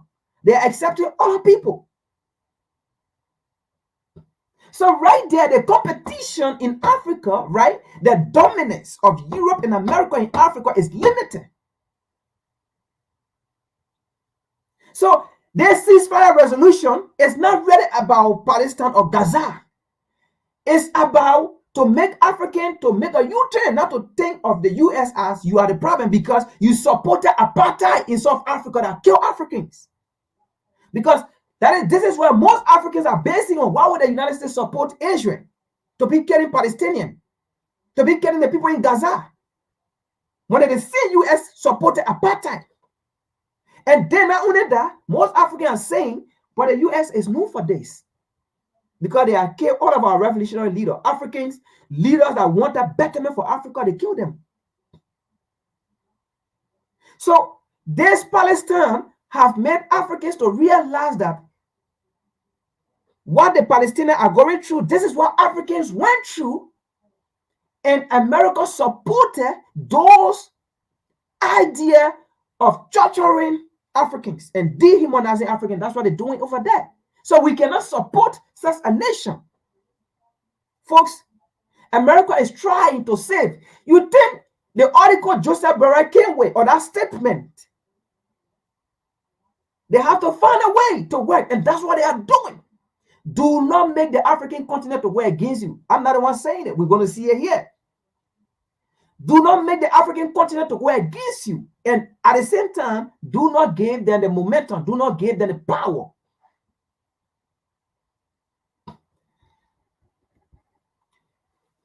The U.S. has issued a draft resolution to the United Nations. The same draft resolution of ceasefire that Africa wrote to the United Nations, that the United States voted against it, even EU. There's a same resolution they kind of bring here. And then see what it says. See what it says here. The U.S. has issued a draft resolution to the United Nations Security Council calling for the immediate ceasefire between Israel. I'm not going to say Hamas. between Asia and Palestine, because these are colonialists. They want to write things that will make them, because at the end of the day, the Hamas, even whatsoever group they are fighting for their land, they are fighting for their people. Because if the people you call Hamas, if they were not fighting, who the Israelis were going to fight? Who America was going to support, give their ammunition or their finances or their taxes to Asia to go and fight? These are people who are fighting for their land, for Israel not to go take their land. But let's see what it says here. Okay? The United States has issued a draft resolution to the United Nations Security Council calling for the immediate ceasefire between Israel and Palestine. Will be connected to the release of hostages. Secretary of State Anthony Blinken announced Wednesday evening, we are pressing for an immediate ceasefire tied to the release of hostages that will bring immediate relief to the many people who are suffering in Gaza. So it is today that people are suffering in Gaza? No. You wouldn't recognize that people are suffering in Gaza because you are trying to find a way to bring back Africans to sleep. Because Africans are saying, we do not want the United States, we do not want EU. Because you are failing. You have seen that you are looking for solution as to what can we do to bring our empire back. Well, was not the same resolution that Africa took to the United Nations and you voted against it? Then they said here, we actually have a resolution that we put forward right now that before the United Nations Security Council that does call for an immediate ceasefire tied to the release of hostages. And we hope very much that countries will support that, Blinken said.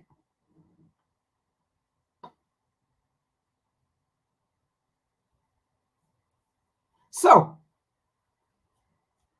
you see what is going on here is two ways, right?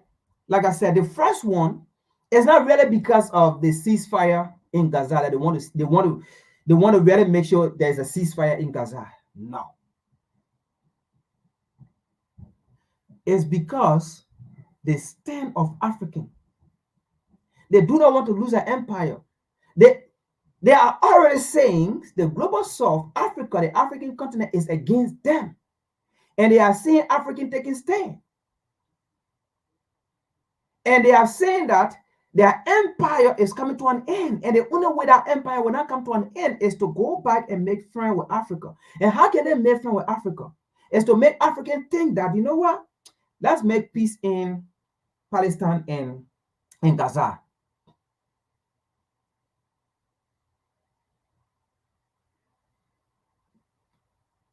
That's all it's about. And second is to have a grip in Africa because they are losing it.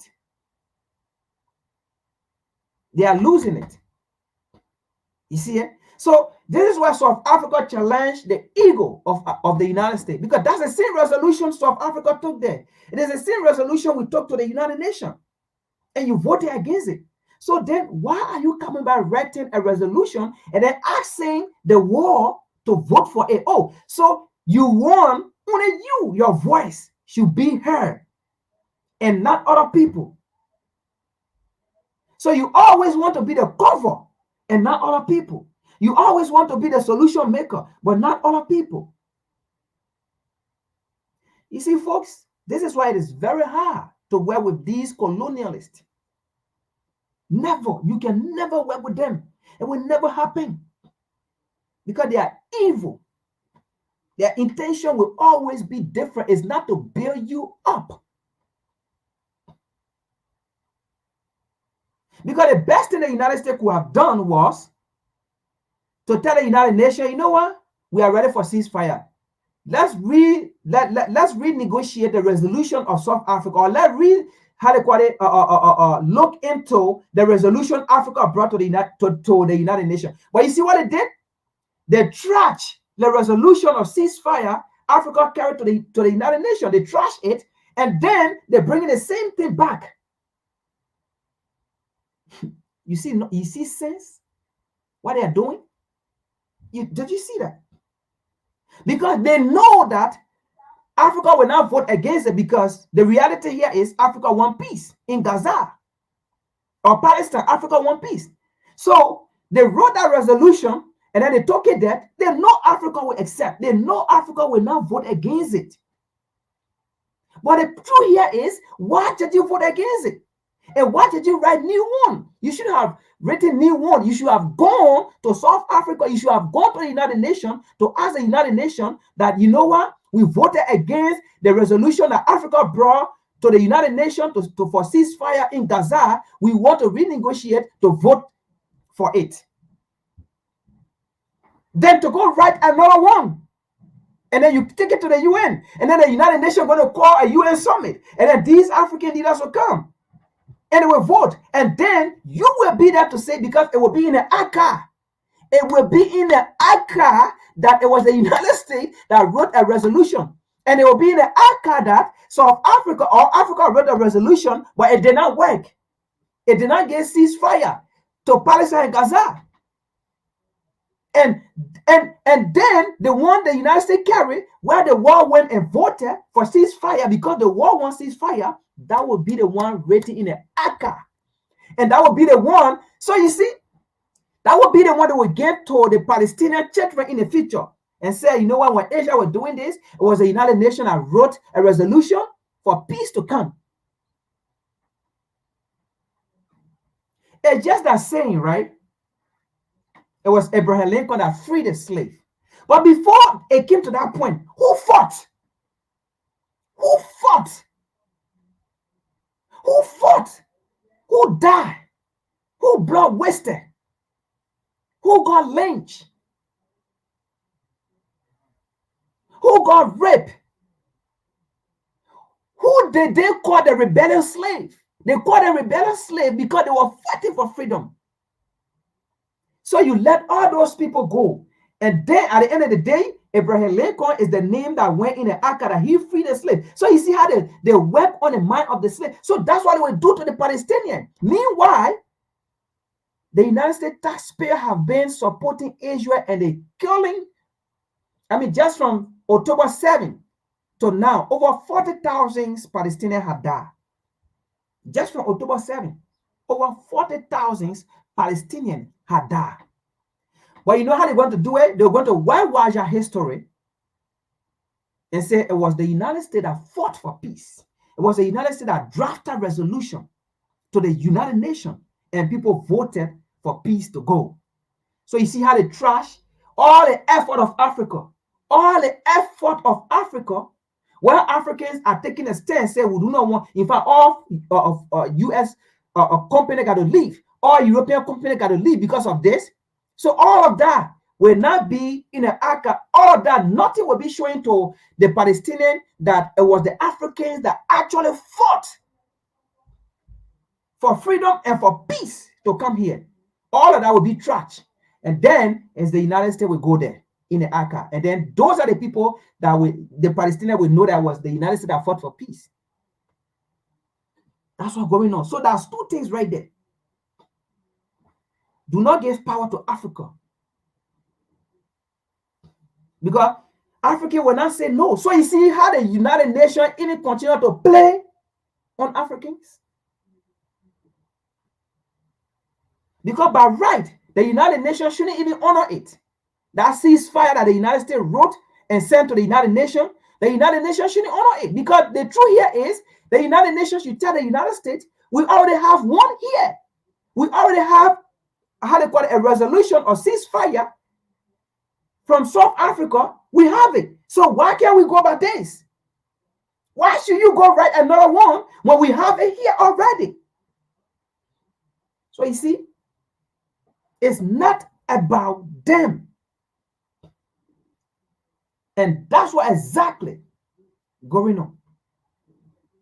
So the ceasefire, the resolution ceasefire they wrote is not about even in Palestine. It's about making Africans to think that, yeah, okay, then we can go to the south of the United States. They want to rescue the empire. They make it clear the global south is against them and they are failing. Why didn't they say reception coming? Because the resources are not coming. Why didn't they say how they call it, capital is like a gas in a car. In order for a car to move, you got to put gas in it. So in order for that economy to stand, to withstand, you got to get the African resources, you got to exploit the African people. So you see it. Let's continue here. So that's where that ego was challenged. But let's continue. Let's continue here. Okay? Let's continue. So another thing they did, right? Let's see this. So now, and this is where again, all right, from that resolution, right, that when they wrote the resolution, so see, and that also relate to the ECWA, all right? They use ECWA, right, for ECWA to go against African nations, right? But see what they did to ECWA. They dashed ECWA down. After they saw ECWA as a useless entity, after they saw ECWA, after they saw that ECWA have no strength. Look, African, we are our own problem, man. I'm telling you, we are our own problem because we always show our weakness to the West. And that's how they will always take advantage of us because we always show our weakness to them. Not our strength, but our weakness. And that's why they will always take advantage of us. After ECWA, after they have seen the weakness of ECWA, oh man, look, I'm laughing, right? But it is serious. After they have seen the weakness of Africa, the United States began to take matter into their own hand. You see what they did? They went and met Niger diplomatically. They went and sat down with Niger because they know their interest was at stake. They did not use ECWA now because after they used ECWA, look, man, look.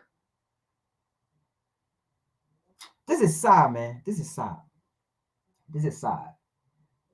Why we will continue to allow these people to use us the way they want to use us?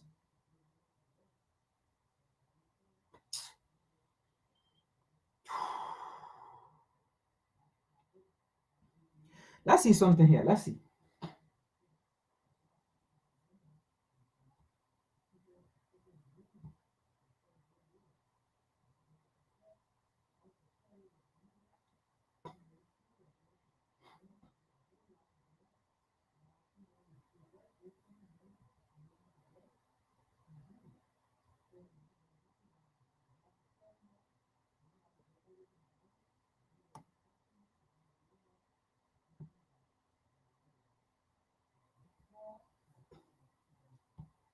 All right. In order to make the point, right, let me bring the article up first, okay? Because I don't want to jump to the end. And all these relate against to guard their empire, the European and the American empire. All these things, like I told you, everything here is pointing finger at Africa. Okay? Everything here is pointing fingers at Africa. Okay? It's pointing finger at Africa. I wanted to bring an article, but let's see. Okay, after this, I'll bring the article out. About Brennan Snyder, what he said, right? So let's see this. Everything is about Africa, all right? So they are trying their best for the empire to not fail. So after they use ECWA, they use AU, it did not work because the same diplomatic approach that ECWA should have taken, they didn't do it. They listened to the US. The same diplomatic approach that AU should have taken, they didn't do it. They listened to the US. But see what the US did. After the US and EU make ECWA look stupid, well, Africans hate ECWA now. In fact, Africans see ECWA as the enemies, and Africans see AU as the enemy. See what the US did. After this article, we're gonna talk about it. See what it did. All right. See here. So it says US trained Niger junta kick out US troop. Now, this is the man here, right? I think he's Goita. All right. And he is US trained. So these are the people that the United States trained, and these are the people that were doing coup d'etat in Africa, taking out African leaders who were not in the interest of the American ill policy in Africa. These are the people. The Malian junta you are seeing today, he was not a good man. He was trained by the US to go and take down African leaders who were not in favor or supporting American interests in that nation. This man here, he was trained by the US, and these are the people that were killing African leaders in coup in favor of the US. Remember that. So that's why they say US trained Niger junta. So the United States trained to go be taking African leaders out. Okay, that point is clear. Let's continue here. So I'm not going to read the whole article, but I just want to bring something here, right, to connect my dot or my argument here. All right. Now, Colonial Marsh Amadou Abdurrahman, a spokesperson for Niger ruling junta, talked to the national television network on Saturday to denounce the United States and end the long-standing counter-terrorism partnership between the two countries. Listen to this, though. There's a point I want to make here, though, because a lot of people have spoken about this, right? Look, not everything we see on the African continent at times we feel happy. I'm telling you. And that's why on this channel, we are always precise when we come to speak. And when we speak, that's it exactly. And that's why when the Gabon thing happened, everybody was happy, all this. It was this channel we clarify that the Gabon coup was not a coup, was not a revolutionary coup. And we talk about it and exactly people saw it. All right? Now, I'm making a point here. All right? A spokesperson for Niger ruling junta talked to the national television of the country. I'm sure every country have a national television, right? Okay. The national television of the country network on Saturday and denounced the United States, the end long-standing counter-terrorism partnership between the two countries. The government, listen to this. The reason why I'm emphasizing is a reason, and you will see. All right? The government of Niger, taking into account the aspiration and interest of its people, revoke, listen to this, revoke with immediate effect the agreement concerning the status of United States military personnel and civilian Defense Department employee, he said, declaring that the security path in effect since 2012 violated Niger constitution. Now, the language here, they revoke it, right? And they ended their long-term standing in Niger, right? Okay. I will take this out here. I hope this will get to my point. Let me take this out. Let me see here. Let me take this out here. Okay. Let me take this out. We'll get to my point. Let me take this out here. All right. Now, let me see here. Keep that in mind. That emphasis I was making. Keep it.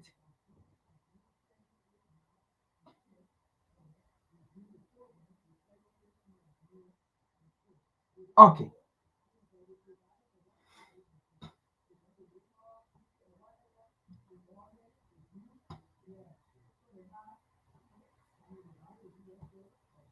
All right, so we read an article from a spokesperson, right? And on the national television, ending the long-standing relationship, military relationship between the two countries and revoking their right? And they said, in fact, it was against the national constitution, right? All right. Look at this here. Listen to this. Listen to this right here. It says, U.S. says it has not received. Let me take this out here.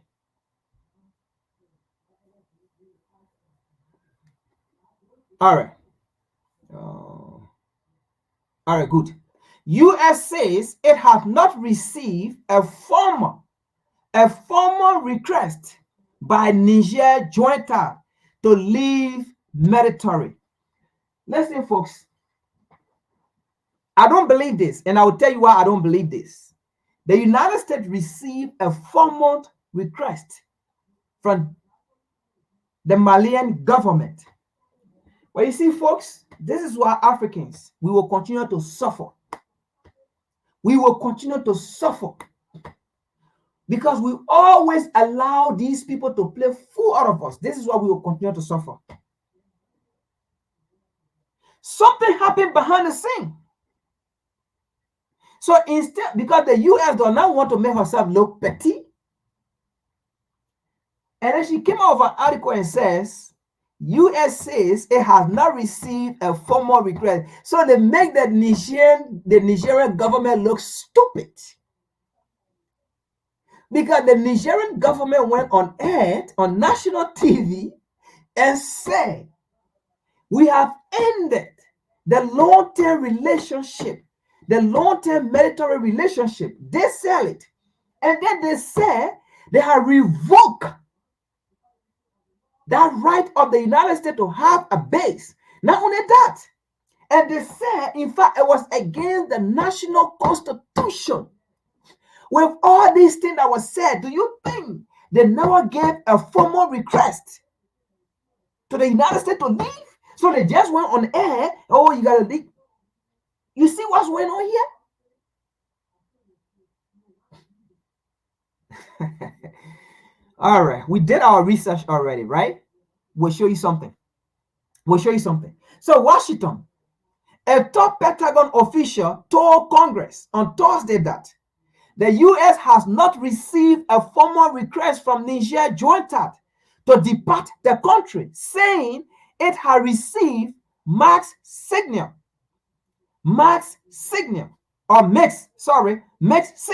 on whether the hundreds of U.S. troops there are no longer welcome. Folks, something happened behind the scene. Did the Nigerian government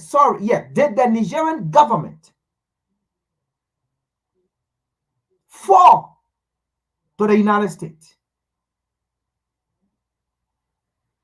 Did the Nigerian government accept the offer of the United States? And then in return, the United States made the Nigerian government look stupid.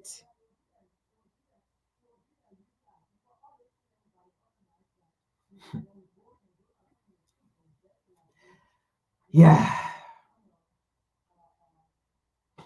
So they say Celestin Wenedot, Assistant Secretary of Defense for Internal Secretary Affairs, told the House Armed Services Committee that so far Niger Ruling Military Council, known as the CNSP, has not formally asked the U.S. military to leave. Now, let me ask a question. The Nigerian government, is this true? Because the United States have made you people look stupid and dumb after you have come on air on national platform, on the national platform and said, we have ended this relationship. We have kicked out the U.S. military. In fact, we have revoked their status in our country. And in fact, their stay in our country is against our national constitution.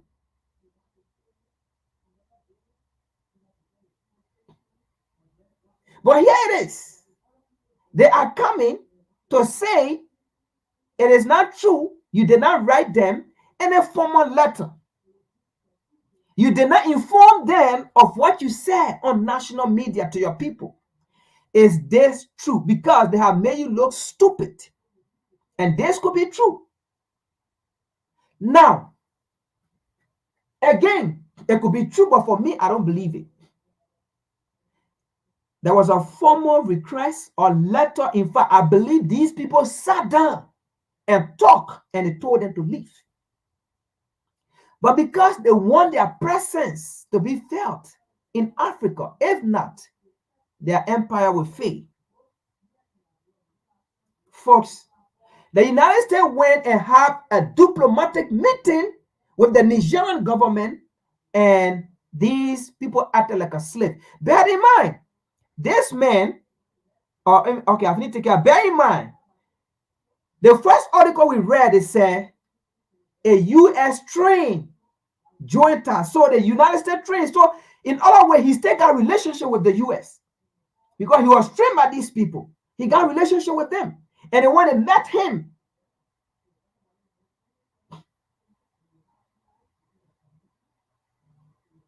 So they make them look stupid.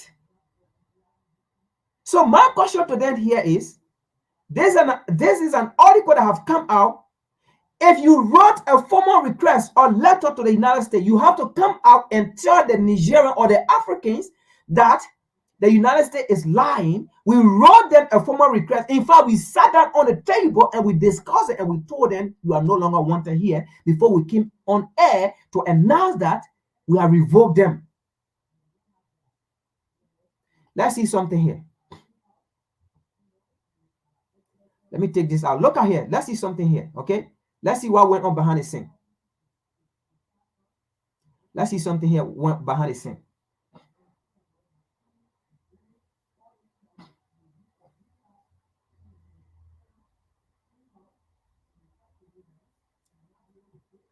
So, before the United States came out with the article we just read, right? The United States went and made sure to put things in order before coming out to say the Nigerian government did not write them formal letter. Lord, look here, see here. So, U.S. working diplomatically. This is from the U.S. Department of Defense, okay? So it says U.S. working diplomatically with Niger on new path. So you see how the United States is contradicting herself on new path. Look, that's why I said the Nigerian government need to come and tell the Nigerian that we wrote a formal letter to the United States and we sat down, we had a discussion. All right? Because even here, the United States have contradicted herself. U.S. working diplomatically with Niger on new path of cooperation. On new path of cooperation. If you say the Nigerian government did not formally write you, you did not sit with them to discuss anything. If you say the Nigerian government are lying, then why are you diplomatically working with them behind the scene on the new path? What are you going to renew if you just told us that you did not meet them? You just told us that they did not write you. You just told us that you are not even aware of what is going on the media, of what people are saying. You are not aware. Then why are you working secretly? Now, when I say diplomatically, there's nothing about diplomatic about this. It's a secret meeting. They are having secret call. They are meeting at night. They are meeting without camera. So, if they never wrote you, we're in a letter, that formal letter stating everything, because according to what we read, they said your presence in the country is against the national constitution, and they revoke it and they end it. So what kind of new path are you discussing secretly, diplomatically? When you say They did not write you. You have no idea. Then why are you there signing a new path? Why are you there renegotiating? Deception. America, come clean. But all we want for the Nigerian government is tell us that you wrote these people and we will deal with them. Just tell us, just make it clear that we wrote the United States. In fact, we sat down, just give us evidence and we'll deal with them. We cannot deal with them without evidence. We will not come here and say things without evidence. Because we want to say things that have evidence so that if they come against us when we go to court, we will bring the evidence of what we were speaking or what we spoke on. So if you don't do it, we are not going to talk about it. We're going to talk about what we have. So we are asking you, because in order to fight for you or to speak for you, you have to give all the information. If not, we will be coming against you. You know what will be cursing and insulting about how dumb you Africans are or African leaders are. And this is what you are doing. First of all, why are you alive? You already kicked the people out. As you said, it is against the Constitution. As you said, you revoke them. As you said, why are you having a new path? Why are you having any diplomatic meeting with them to sign a new path? Because at the end of the day, it's still military on your continent. In your nation. It's still foreign military. At the end of the day, it's still going to be U.S. Marine. It's still going to be U.S. drum. They're still going to be there spying on you. You're still going to have no right.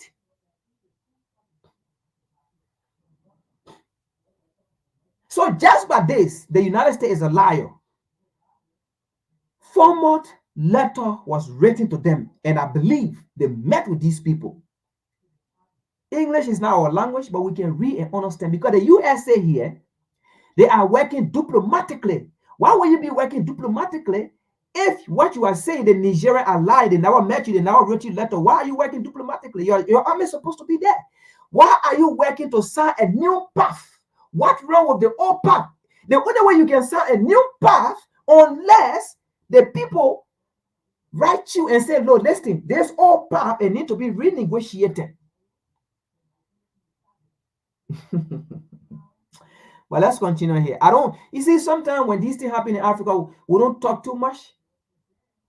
Because if this actually go on, the Nigerian government has just compromised the freedom of Africa. And I will ask Abraham Tuwari to now work with Mali. Because at the end of the day, they say U.S. train Goita, who are taking down African leaders, will be the one to take down Abraham Tuwari. Because Abraham Tuwari was not trained by the U.S. He's not a U.S. trained. But the Malian president, current president, Goita, he was trained by the by the U.S. So Abraham Tuwari, the Malian government will be a threat. They will infiltrate. They find that the American government cannot have a diplomatic meeting with you, Abraham Tuwari. But they're having a secret diplomatic meeting with Goita. He's a threat. They will use him and he can kill you. That's my advice to you. And him to a was is quite sufficient. Do not work with Goita. He's a threat. Let's continue. So the article says last week a U.S. delegation met with Nigerian officials. Why are you going to meet with them? If they never gave you formal letter, why are you going to meet with them? I mean, listen, folks, if the Malian government did not give a formal letter to the U.S. to end their era of militarism, okay, in Niger, why would the United States government send a delegate to go meet them?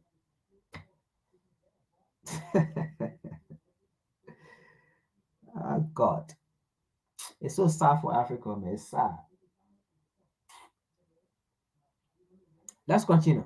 Last week, a U.S. delegation met with Nigerian officials expressing concern over Niger's potential relationship with Russia. So you see, again, folks, everything we said here, I told you, it's all related to Africa. The European Empire falling, it's Africa that will rise the European Empire back. the American empire falling, it's Africa that will bring that empire back. So they will use their enemy to say their enemy is the problem, and then you go against the people who actually coming to help you, who are not your enemy. And Mandela told us the U.S. enemy is not African enemy, and it's true. African enemy, the U.S. does not see African enemy as her enemy. Never. Asia is African enemy. Does the U.S. see Asia as her enemy? Facts. Asia is African enemy. But the United States does not see Asia as her enemy. But let's continue here. Last week, U.S. delegation met with Niger official expressing concern over Niger's potential relationship with Russia and Iran. So again, Abraham Tuareg, this is an example. I already warned you. You listen. Do not ally with Mali. Goita gonna kill you because he's making deal with these people already.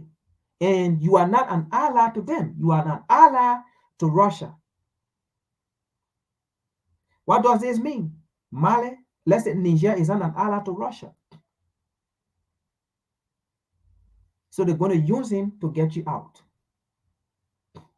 So be warned. If Niger stay on this road, Goita is not your friend.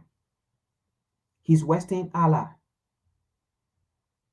But let's continue here. Over Niger's potential relationship with Russia and Iran, as well as the status of U.S. forces in the country. So what is the status of U.S. forces in the country? The United States just told us the country have not sent them formal letter. They did not meet with the country. They never had any meeting. So why would their forces in the country be at stake?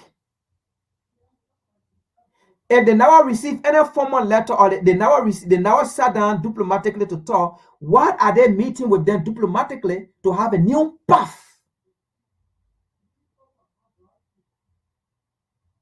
You see?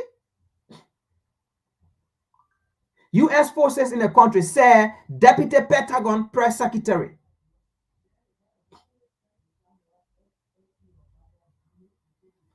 And then he said, the lengthy and direct discussion include an exchange of views on how to chart a new path. How are you going to chart a new path when you just told us the Nigerian government did not send you any formal letter? If they never send you a letter, if they never inform you, if you never sat with them, why are you going to start a new path? Why are you going to talk about new path? Why are you going to sit down to chat?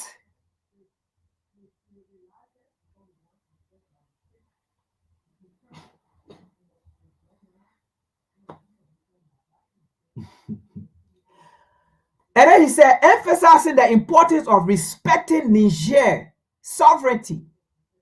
Now, why are you going to sit down to talk about Niger sovereignty when you just told us they never got to you? But again, it was Niger that said your presence in the country violates their constitutional right.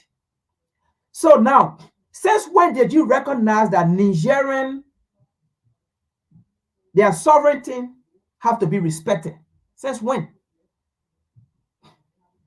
So even the United States herself is not clear here.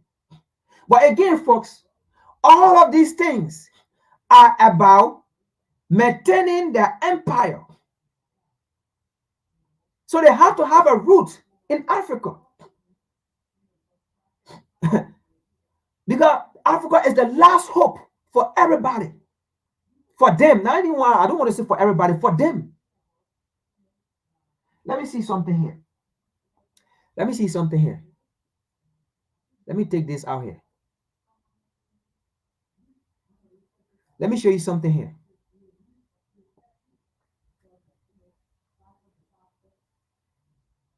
Let me show you something here.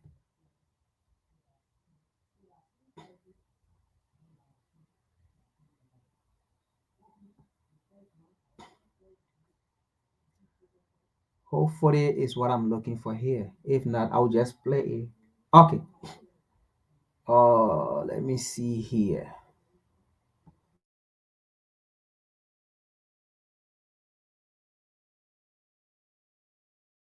It's always been at the center of things, that Africa at every stage of the so-called modern age has been a kind of fulcrum. It's been a place where important things have happened, transformational things have happened, that without Africa, and I insist on this in my title, without Africa and without Africans, nothing that we take for granted today in our lives would ever have come about along the timetable that it occurred. And so what do I mean by nothing? I mean, there would be no West, and that this economic cultural space came about through the brutal catalyzing force of Africa and Africans, that it was the transmission of people in chains across the Atlantic that made the so-called settling of the West possible, that made the West economically profitable. There's a word in French that works better than profitable, that you can, even if you don't speak French, you can hear the significance. Rentable, rentable. It made the plantation spaces of the eastern seaboard of the United States viable economically. We cannot imagine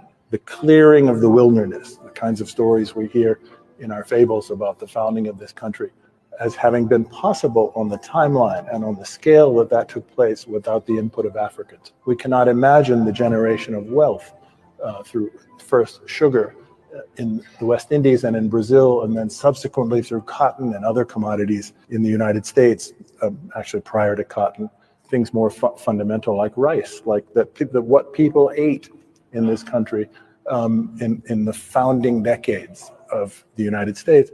These things were all generated by Africans. Africa has always been at the center of things, that Africa at every stage of the so-called modern age. Okay. So it baffles me how these people know all these things, but we don't know it. And when I say we don't know it, it's not like I'm not talking about we don't know it, but I mean, I'm just speaking in general. All right? How they know it? You know the reason why they know it? Because they have nothing. They had nothing when they met us. And they had something after they met us, they exploit us. And the reason why they know it as well is because they know it is because they find that we are rising up. Okay, we are waking up to reality. And they are going down and they are losing it. And that's why they are saying it again. That, listen, we came, we had nothing. It was through Africa, we got this. And now Africans are waking up, we are losing it.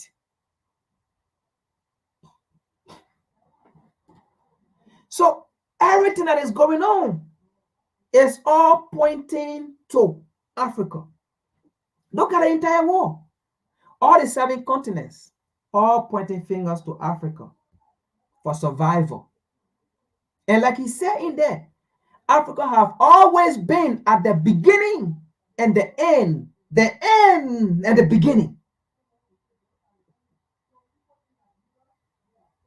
That's the beginning of the creation of the world, and that's why everything is there. That is the beginning of the creation of the world. And that's why Africa will always be the beginning, the end, the beginning. Only us don't know. Have you gone in any European country as an African and you become the dominant? Yeah. Cold bomb just come. Cold bomb came on me right now, just by me asking that question. There's no European continent or nation that an African or black men have gone and become the dominant. And when I say the dominant, I mean, you become the controller, the lawmaker, you the decision, the land, everything, the resources. I mean, you control everything. But why we will allow these Europeans to go into African's nation, not only in Africa, let's forget about Africa, but all the African nations around the world, African don't control it, are European, are white. But why can't we ask ourselves, what is the right, what is the power black men have in any white nation to control the land and resources and the law to abide by?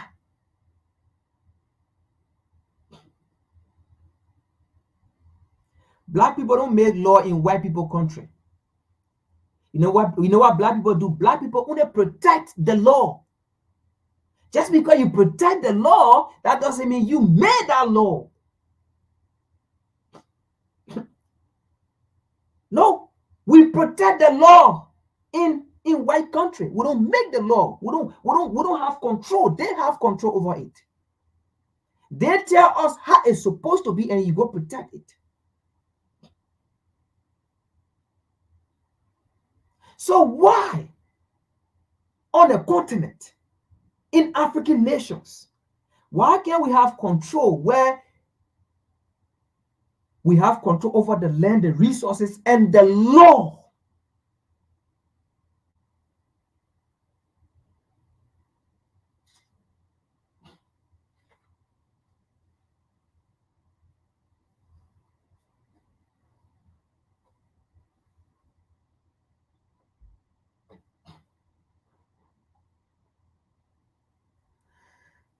We're getting to an end. So let's see here, right? Let me see here.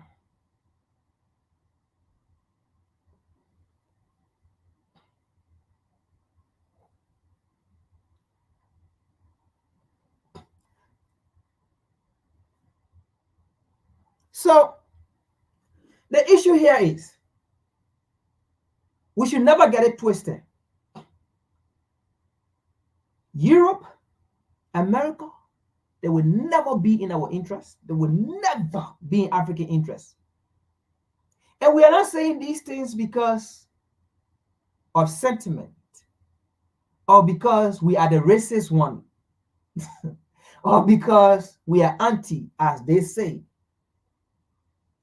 We are saying these things because we see what they do. And you see, it's so sad that they will continue to use black people against black interest. Let's see this. Let's see something here.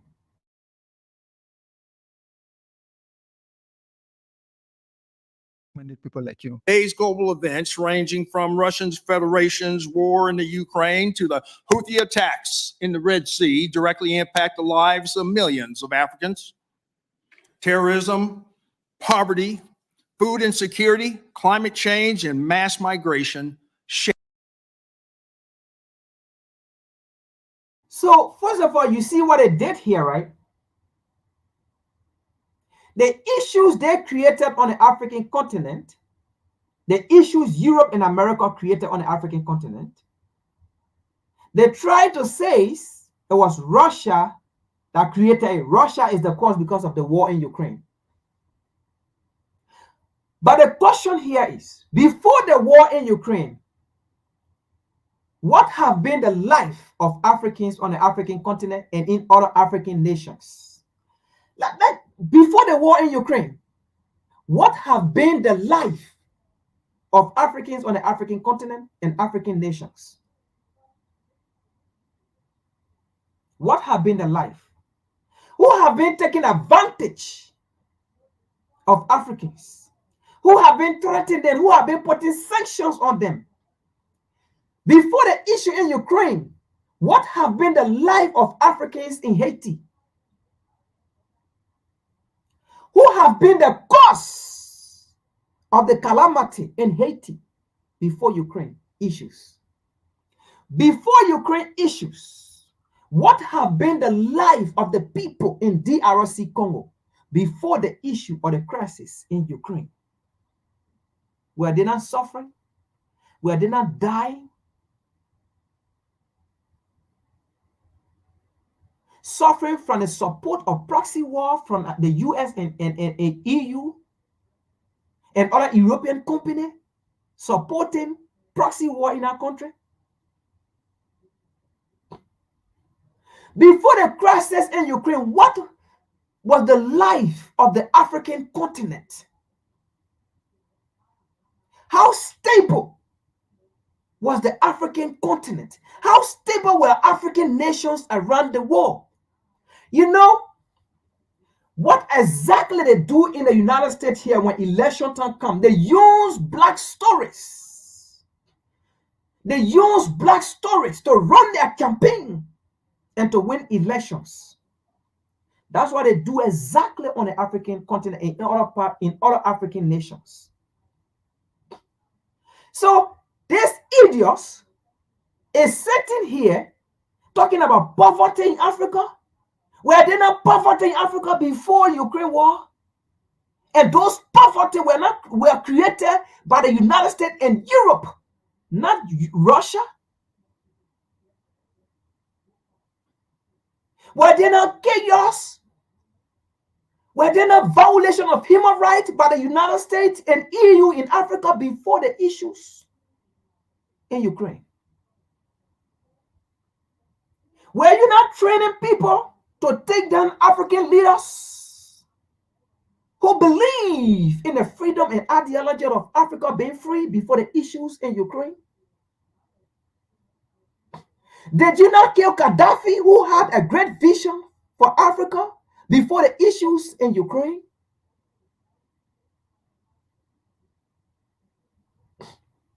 Did you not put sanction on Zimbabwe?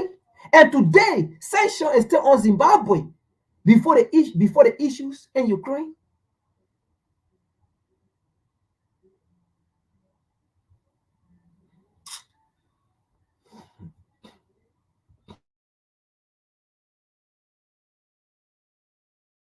Shatter African lives.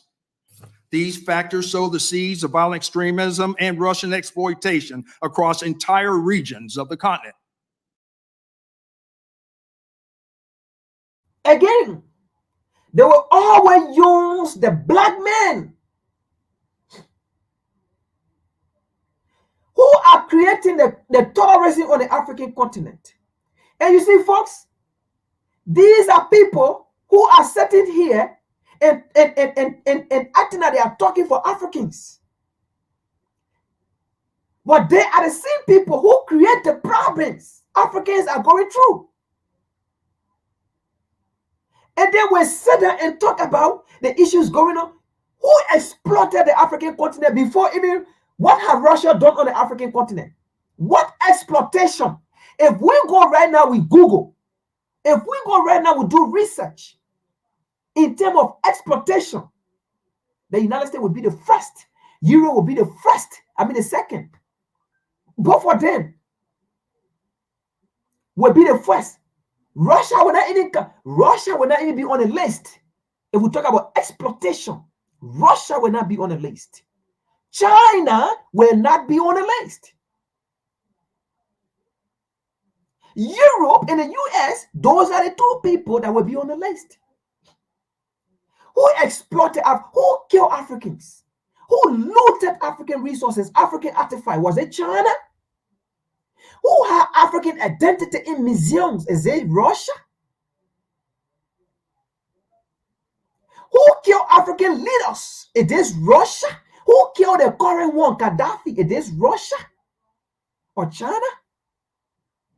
Who killed Patrick Lumumba? It is Russia or China? Who killed Thomas Sankara? It is Russia or China? Who killed Amilcar Cabral? It is Russia or China? Who killed Torbo? Was it Russia or China? Who killed Dole? Was it Russia or China?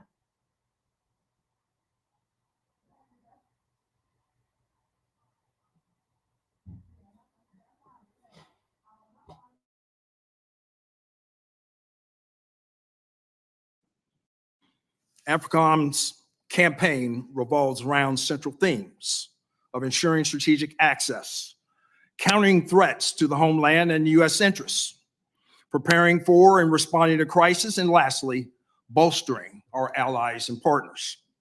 This campaign places our African partners at the center, achieving positive change by executing African-led and U.S.-enabled operations focused on our shared objectives. In today's dynamic environment, our whole of government partners require appropriate resourcing. I strongly advocate for our State Department and USAID partners to receive the resources they need to guarantee our combined success. I would also like to highlight a campaign that benefits from our Congress, which supports the African Center of Strategic Studies, which is celebrating its 25th anniversary. In Africa, modest investments and resources go a long way towards achieving our national security interests.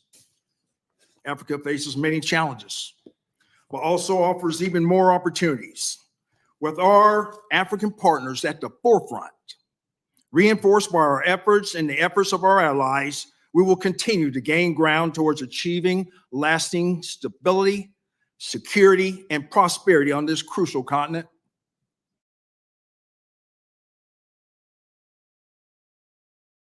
You heard that. On this crucial continent. Again, Africa have been the beginning and the end and the beginning. On this crucial continent. When something is crucial, when somebody tell you it's crucial, in this context, I tell you it's very important for life. Crucial. You cannot do without it.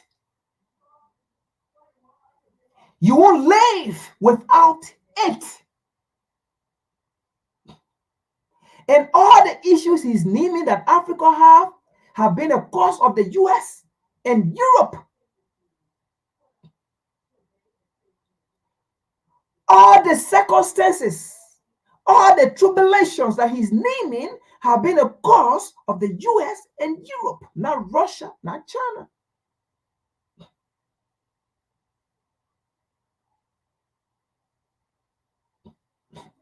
And there is nothing he's saying in there that is in favor of African. Listen to this. There will be a question that they will ask him, right? Everything he has said, hold on.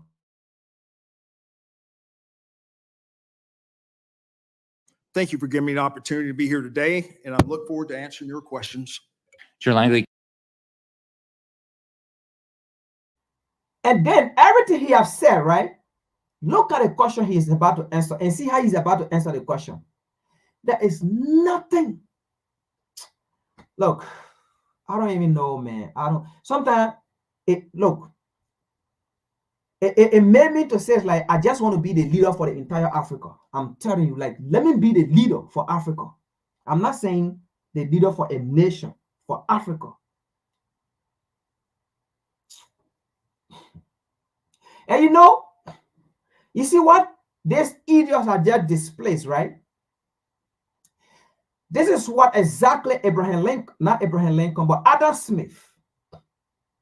This is what exactly Adam Smith said in the 1800s. He said, do not allow the slave to rebel against you. And the only way you can do that is to make the slave to feel that, to feel important. So for a black man to sit over there, okay, I think like he's a chief commander, having that kind of high rank for a colonial nation. He's thinking that in his mind, he's actually part of that nation. In his mind, he's fighting for that nation.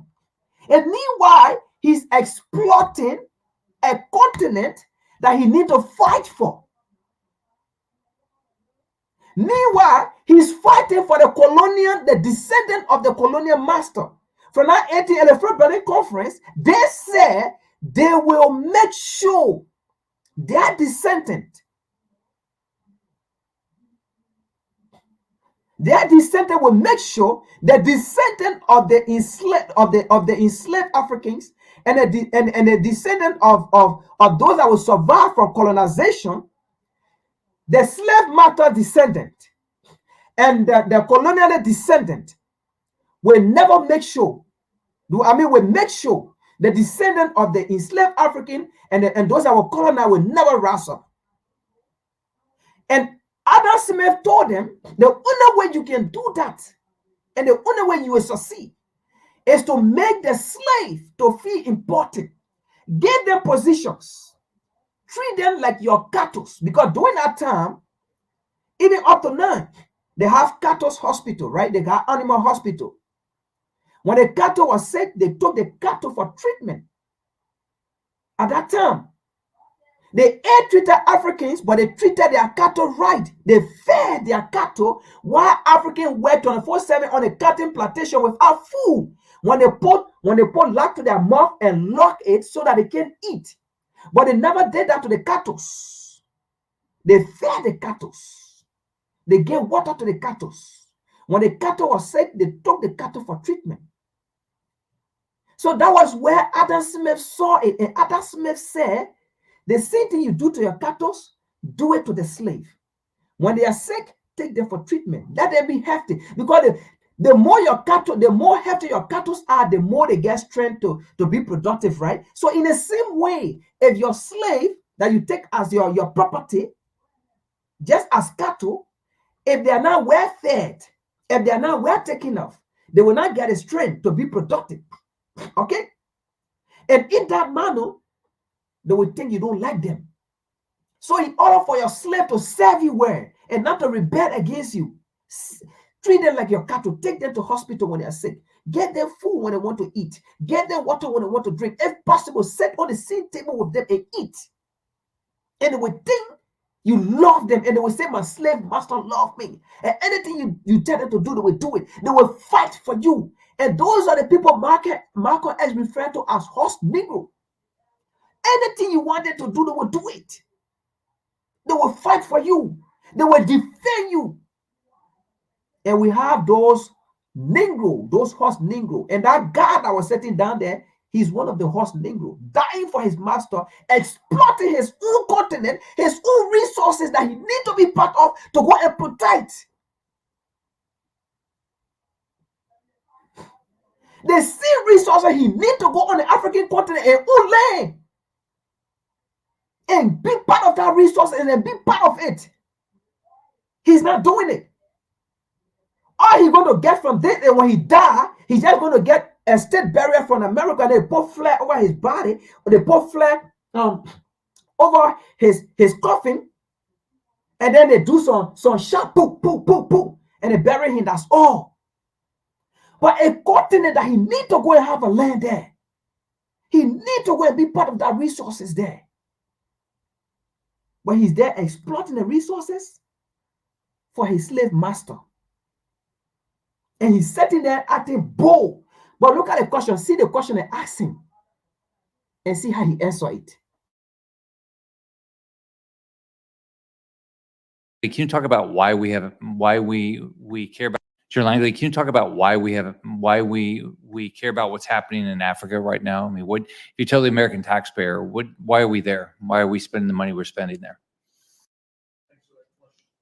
Thanks for the question, Senator. For access and influence.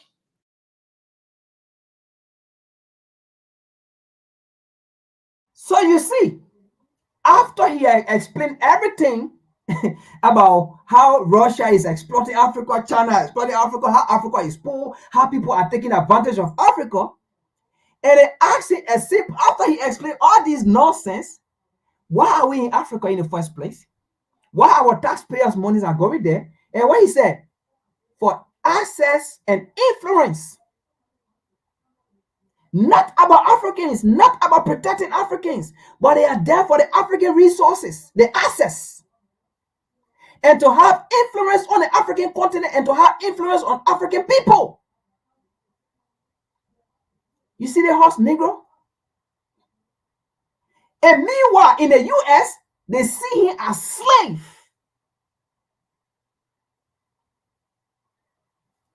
Let he just retire from this job and he's walking on the street. If he don't take time, police will blow his head off. They will shoot him. It will be another incident, another hard touch. Another black man has been killed. Because they are not going to see him as the man who is exploiting the African continent for his colonial master. If he retire and he's just walking on the street, maybe they might even blow his hair off on a stop sign or in car or traffic light. They might blow it off. So you heard it. After he explained everything and they asked him a common question. So wait, why are we on the African continent in the first place? Why are we sending our taxpayer money? And he said, influence, access, and influence. Access the African resources and then influence, have influence on the African people. Subjugate them, step on their neck, never allow them to rise. Oh, black man. And they have many of these people on the African continent as well, not just him. We have them in the diaspora and we have them on the African continent who also behave like this. So it's both ways. Home and abroad. We have them abroad here fighting for their slave master, and we have them on the African continent as well fighting for their slave master.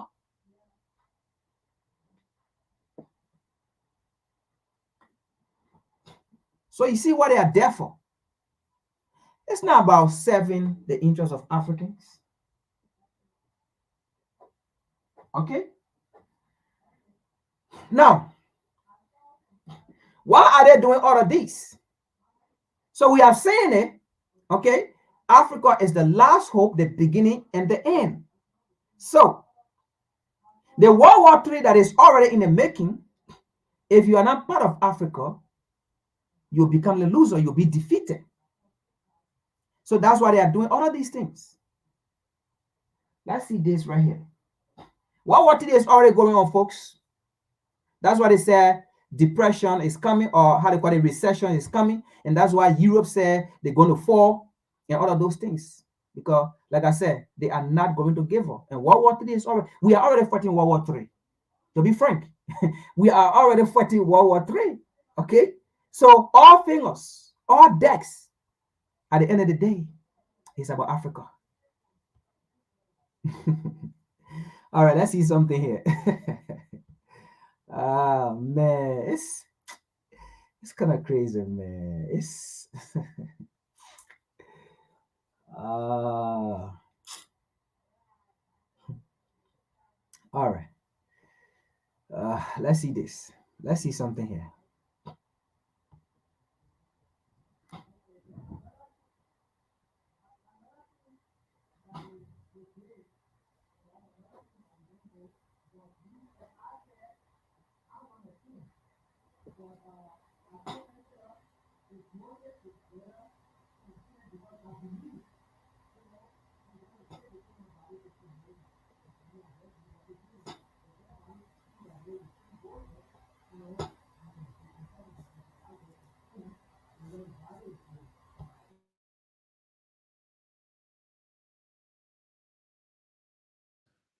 No.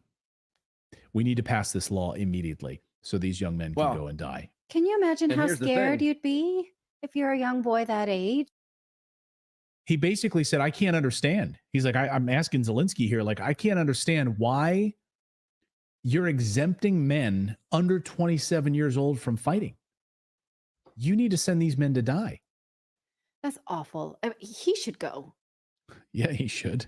We should put He Graham should out go there. first. Lindsey Graham should go to the he's front probably lines. the average age of the current soldier. Right. So. Good point. So Graham called for swift legislative action in Ukraine. Even as, I'm going to read from the Washington Post piece now, even as U.S. lawmakers remain unable to reach their own consensus on aid for Ukraine.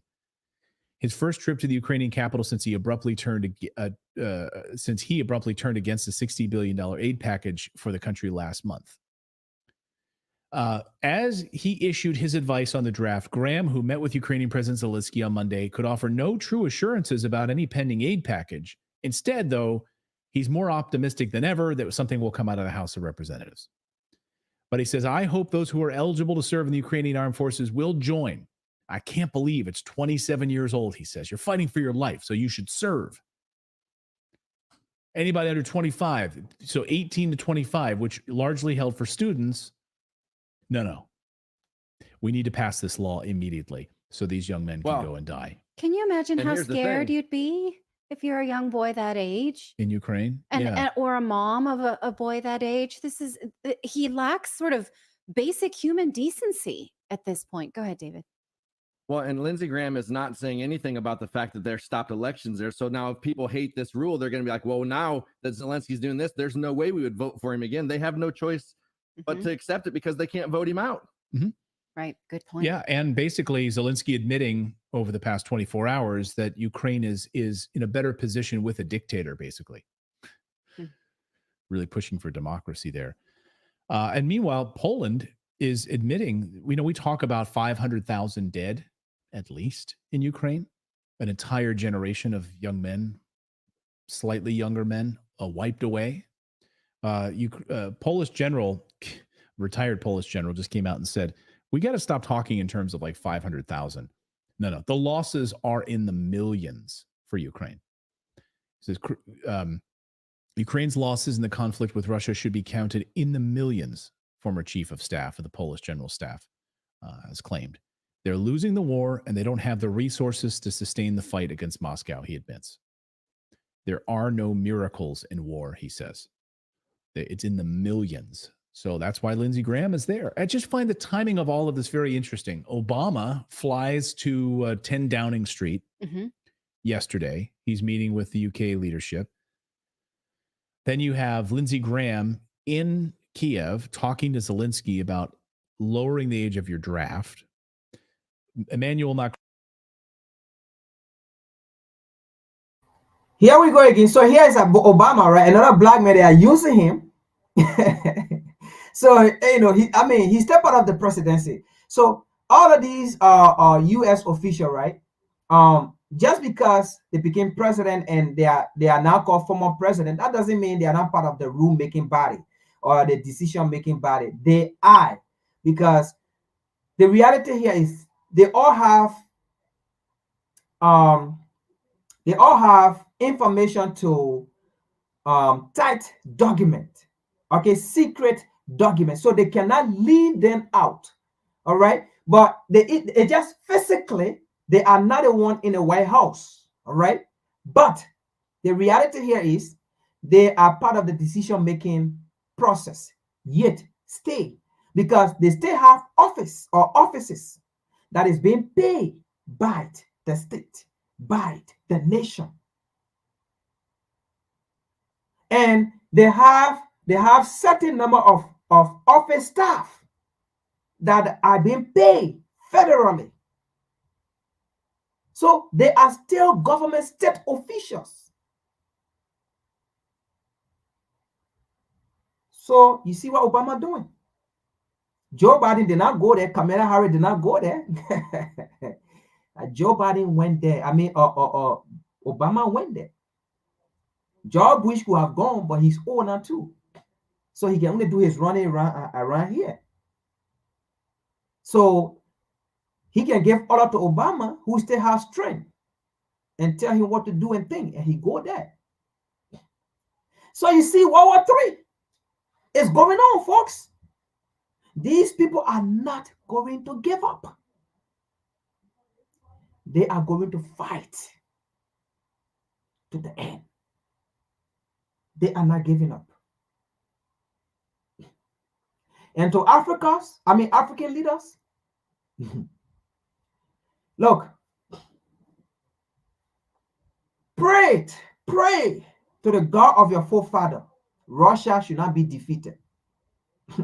Because if Russia is defeated, do you see what they are doing in the middle? Do you see what they are doing to the Palestinians and the people in Gaza? That's what they're going to do to Africa.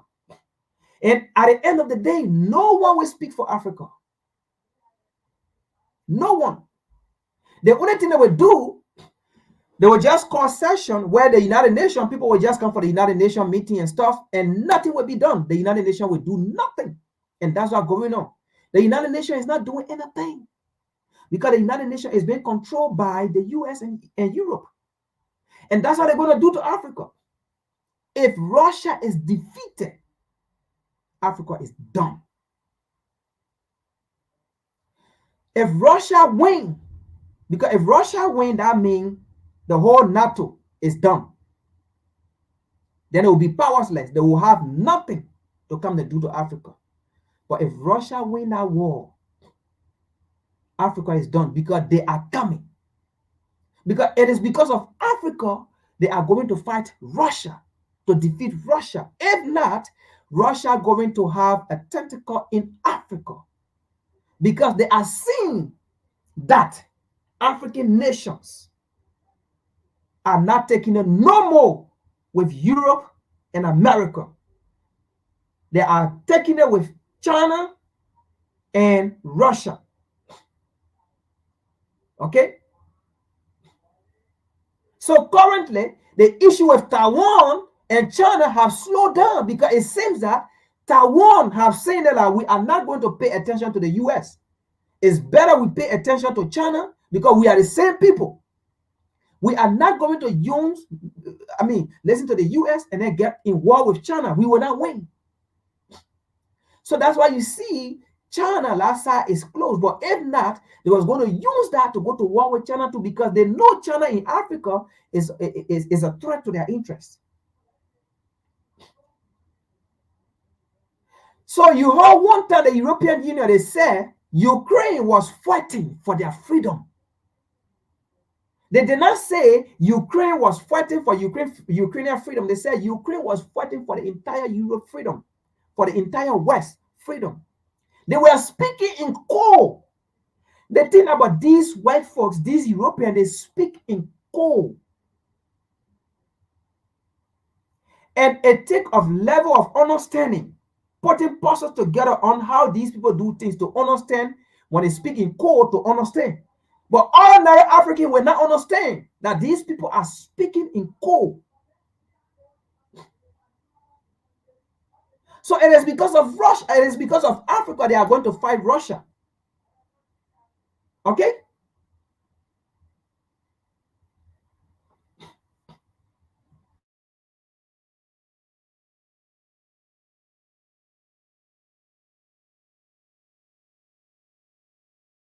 Macron in France about to send thousands of troops to Odessa.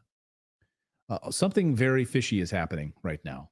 And the idea of a war mentality, then selling all of this conflict to us as a necessary state of being.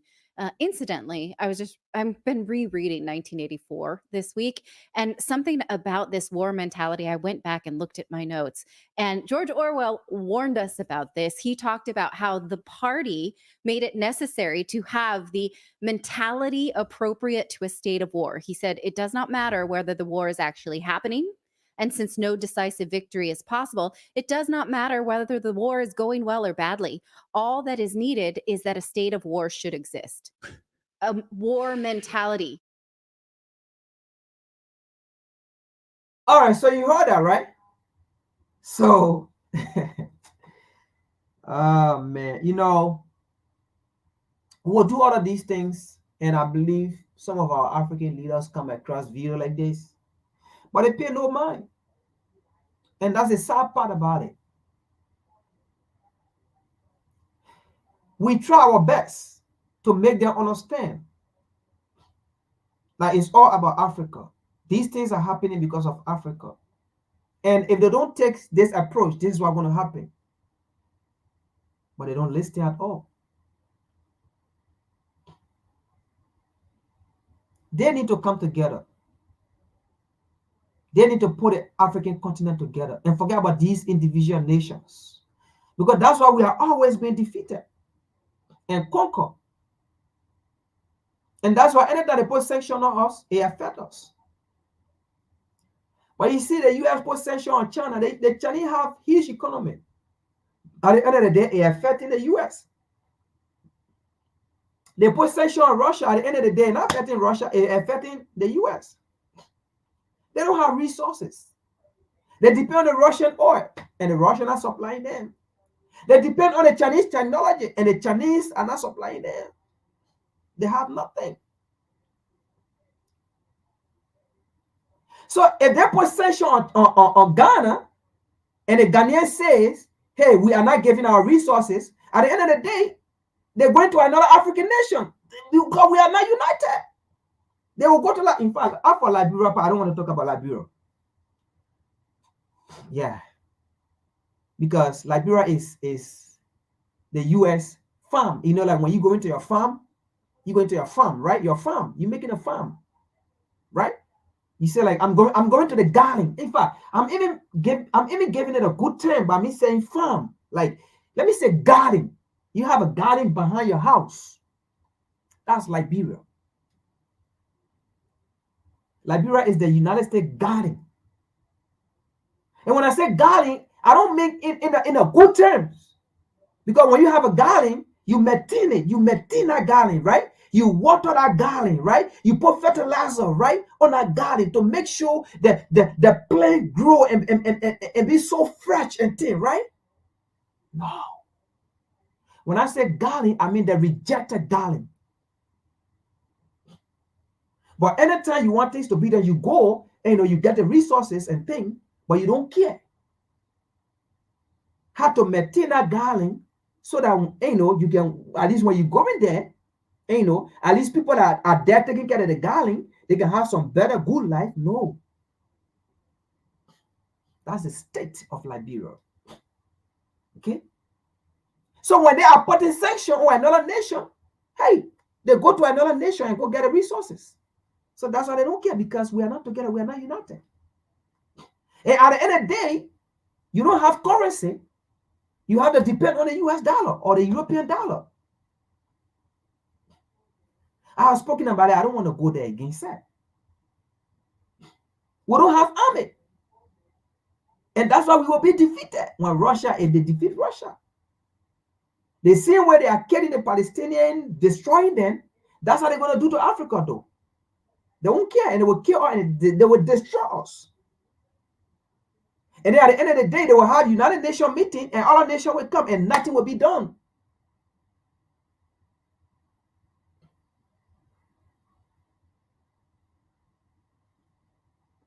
All right, I will take that out, right? I'm going to take that out. Let's see the last video here. Let's see the last video about the war. I mean, the war is coming. Don't take it for granted. It's already there anyway. The war is already there. It's ongoing. All right? It's ongoing. It's ongoing.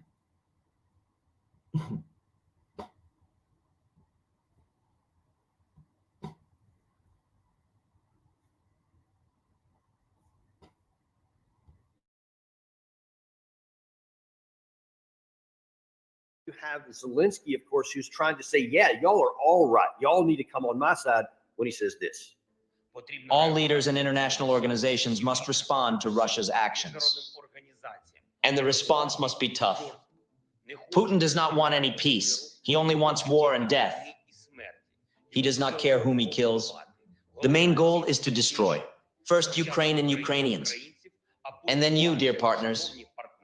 That is why it is a matter of survival, and not only for Ukraine, that the world reacts to Russian evil and exerts pressure and hits back. So you keep seeing President Biden say routinely when he talks about this in public that, hey, Ukraine's not asking for our men. We're not going to send our men. They just want the help. But now you're seeing that he's laying the foundation of saying, you guys got to come help us, because if not, we're all going to die. He's going to come after all of us. And Doug, I get it why he says that. I mean, his country has been invaded. He wants help from anywhere else can get it. He'll say whatever to get them. I get that. But not Macron, not some of these other countries who have nothing to gain by a war with Russia and everything to lose. So what is their play here? Zelensky is the architect of war, death, and destruction for Ukraine. And as I've said before, he's not Ukrainian.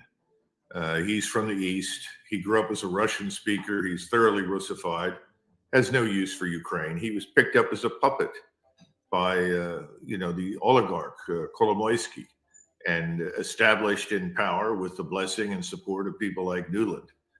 So that's the first point. Secondly, all of the globalist elites in Western Europe and in Eastern Europe are in trouble. They're in a position that is untenable. Macron is very weak. Scholz is weak, which is why Scholz is running away from Macron and his dumb ideas as fast as he can go. The globalist elites that are ruling Western Europe, and frankly that are governing us here, are in a very dangerous position. They are probably going to be removed in the near future. This is their last-ditch attempt to stay in power. How do you stay in power when you're losing? Well, you pretend that there's a great enemy out there that threatens everyone. You try to convince everyone that you are their savior, and that's what Macron and his contemporaries are trying to do. It's not working. The leadership of the French army has scoffed at the idea of sending anybody to Ukraine. They know that the French military is in no position to go there and do anything. The same thing is true for the rest of the European militaries. Anybody who suggests otherwise is crazy. We are in no position to attack into Ukraine. Our position is fragile. We're not ready for a war of any magnitude against any major power on the planet. So it's all nonsense. It's empty rhetoric. It's just. It usually happens when he's on his back, and then he gets into that deep snore like the. Designed to create an illusion they hope will keep them in power. It's not going to work. Now, we're going to talk specifically about that issue about the United States Armed Forces, and that's a part of this. I want to illuminate that people may not be aware of just how much trouble we're in internally on that. And I know that's an issue close to near and dear to your heart. But let's look on back to the Macron stuff a second ago, because if that's a gamble that he's not going to have to act on that kind of thing, because there was a Substack out, I believe it was this morning, where it's talking about that he's saying, and others are saying that not just if Russia comes into NATO, there could be a problem, but if Russia moves on Odessa, that could be a red line that could cause actions. Now, I think that you said something about that's a possibility a second ago. If Russia starts moving in that direction because Ukraine doesn't have a negotiated settlement, then Macron is going to be in a position to either be exposed as being tepid and not meaning what he said, or acting and sending French troops into Ukraine, which would be absurd. So where is that going? The only thing worse than provoking an unnecessary war is to try and bluff your way through one. And that's what everybody in the West is busy doing. We've run out of ammunition, out of equipment. We don't have enough trained troops. There's no stomach for it. The populations in Europe are beginning to slowly but surely wake up to reality that Russia poses no threat to them. So again, this is all an illusion. Now, as far as Odessa is concerned, it was made pretty clear from the outset of this crisis and conflict that the Russians would move on those areas that historically were Russian and contained Russian speakers. Odessa was never part of Ukraine, just as Crimea was never a part of Ukraine. And the eastern portions in the Donetsk basin were always Russian speakers and Russian people. All of this is nonsense. The Russian leadership has said when this is over, Kharkov, which is another historic Russian city, along with Odessa, will be Russian again. There's nothing new in that. If we try to move against the Russians and cross the border, either from Moldova or Romania or Poland, in an effort to stop the Russian seizure of Odessa, we will be at war with Russia, because the Russians have also made it very clear they won't tolerate it. They will not tolerate a NATO presence in Western Ukraine. We're back to the original requirement. Well, yeah, I was going to say that's what started the war in the first place, is the NATO in Ukraine. Exactly. So if they go in there, they'll be at war with Russia. Russia's prepared for that. The general staff in Moscow has already been instructed to look at another 800,000 troops that could be mobilized for the purpose of waging wider war if required. This is not something the Russians want. Moscow doesn't want it. Putin's been trying to end this thing almost from the moment it started. We won't admit that because we're losing. And once you are in a losing position, you're going to do everything in your power with control of the media and the government to try and persuade your populations that you're not losing. Okay, funny you mentioned that, because that's a perfect segue into. Now, we have cut the music out of this because I don't want to get into any issues on YouTube here.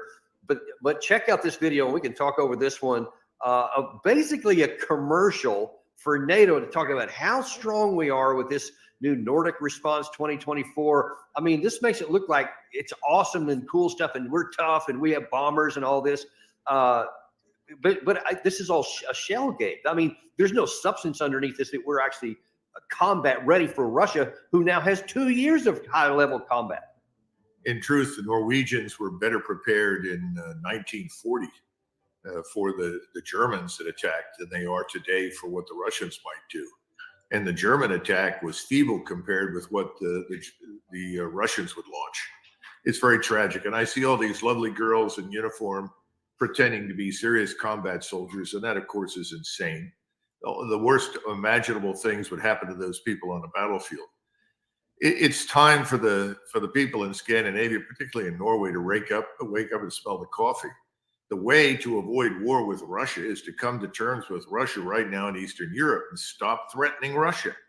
All this does, this video, is persuade the Russians that they now have a greater threat in Norway that actually exists. The same thing is true in Finland and Sweden, where they're talking about putting NATO forces up near the Arctic Circle with missiles that could threaten Russia. This is sheer insanity. All this does is make matters worse and exacerbate the tensions. But, you know, it looks great on television. People puff up their chests. They feel wonderful. They think of themselves as something they are not. We're not prepared for this. None of the Europeans are. We need to stop it. We do. And if it was only this issue that we had to worry about, it would be a major concern, because obviously this could very easily escalate into tactical nuclear exchange, which is just unfathomable that anyone in the West, no matter what the circumstances domestically that they want to hold on to power, would actually risk a potential nuclear escalation, or somehow they've deluded themselves into believing that, well, the Russia wouldn't really do that because they know whatever they would think. But that's literally rolling the dice and just hoping, not an actual strategy, because Putin has made very clear that he is willing to do that if attacked by NATO. And if not, then there's no risk of it. But well, Dan, if I might just say for a second, if we confront the Russians and it'll be on their terms if it's in Western Ukraine, or for that matter, in Northern Norway, I mean, I can't imagine anything dumber than that. But if we do, we would face the unfortunate choice of either admitting defeat and conducting an ignominious withdrawal, which I think would be inevitable, or using nuclear weapons to compensate for our weakness on the ground. Remember, if you go back to 1969, the origins of flexible response were very clear. We didn't want to be in that position. We wanted to have enough conventional military power that we could deter the Russians. That meant making it clear to the Soviets at that point in time that if they attacked us, we had enough to resist them effectively and make the attack fail. That's very different from what we're doing now. We're threatening Russia with an attack, with a series of attacks. That's not how you make peace. That's how you create a war. Right. And that's actually my number one driving imperative, or concern rather, is that we keep taking actions that don't deter the enemy, that don't make us safer, that don't work towards a negotiated settlement, but increase the chance of war. And unfortunately, it's not just there. Now, this next one little point here sure. making. I was at the National Interest for a special dinner in 2019. And the dinner was populated with a number of neocons who were very anti-Russian in their outlook, free to express their hostilities to a Russian guest, by the way. And when this was over, I engaged one of them from the Atlantic Council in a discussion. And I said, don't you understand that if you press this issue in Eastern Ukraine, you're going to end up with a war? And he looked at me and said, oh, that's ridiculous. There will be no war. That's not what we want. And there's not going to be a war. You don't understand. Russia won't do that.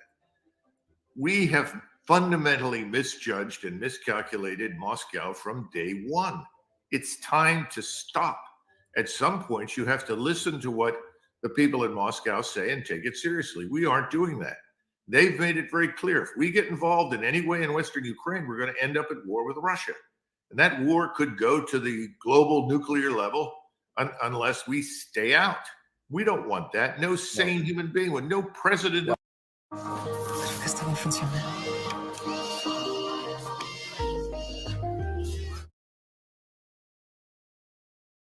Russian President Vladimir Putin vows retribution for the concert hall terror attack that left more than 130 people dead. Russia observing a day of mourning for those victims. ABC's Patrick Reevell joins us now with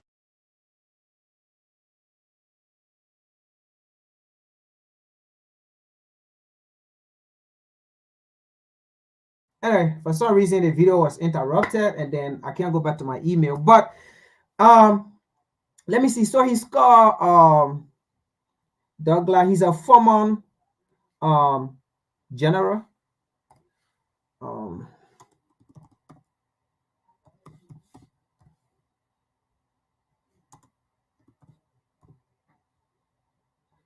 Yeah, so the video was interrupted for some reason. I don't know why it just went blank. I don't know if what they call it. But anyway, you got it, Dre. So I can't go back to my email to get it, but we've been here for a very long time. That's the last video.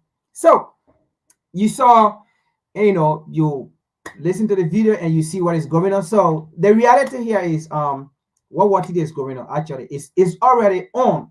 Okay, it's already on, but it have not yet come to a point where we all can feed it and stuff. But the war is on, it's ongoing, and everything involved around Africa. That's the point blank. So you saw the video from the how do you call it, the general for the African command, who is stationed in Africa. Okay. So you saw in there, so everything was about Russia, right? And they asked him, he was so dumb and stupid, but what are we doing in Africa? What is the reason? What our reason? What is the purpose? All right. After all, he said, Russia and Africa, they're taking advantage of Africans are suffering. That's why you know that what all he says about African suffering was because of the war in Ukraine, all of those things. That's why you know that it's not true, because after he said all of those things and they asked him, why are we there? Okay. Why are we there? Just because war in Ukraine and Africans are suffering, that shouldn't be the cause for us to be there. And he made it clear. We are there because of access and influence. You see it? Access and influence. So they are not fighting Ukraine. Russia, because they want to free Ukraine. No. It's about Africa. And they also made it clear Ukraine is fighting for Europe, the West. You see it? So, to the African leaders, if you want to sit in Africa and add the individual African nations, so be it. Sit down there. Because Asia already told us, after they have done with Palestine, they are coming to Africa. And Anthony Blinken already told us, okay, they're going to use, just how they use Africa in the past and they've been using Africa in the future, that's how they're going to, they've been using Africa currently, that's how they're going to use Africa in the future to maintain their empire. Now the question then is, how did they use Africa in the past? We all know the transatlantic slave trade, how they torture and kill African, and demonize African, and rape African, and sold African as property. We all know what they did, okay? When they colonized Africa. And we all know what they did. They killed African leaders, African revolutionary leaders, just for Africa not to rise. So what would the future look like? And he said, Africa, what they did in the past, and what they are doing currently, and what they're going to do in the future, that just means they're going to kill Africans. They're going to make sure they subjugate Africans. They're going to make sure they continue a proxy war in order for their empire to continue. So in order for the empire to continue, they are not going currently like to say, we're going to fight Africa right now. They have to fight, get the giant from the way. And the giant is Russia and China. You have to get them out of the way. Because those are the two people Africa is depending on. Some Africans, nations are depending on. Okay? So in order to get to Africa, you have to get those two giants from out of the way. So they have to go to war with those people. And the survival of Africa will only depend on the winning of Russia winning the war. If Russia lose the war, then Africa is done. Ladies and gentlemen, thank you so much. We've been here since 1 p.m. and now it's 4:05. Thank you for tuning in. Like, share, subscribe. That's today's message we have. We'll see you on Saturday and Sunday again. Peace.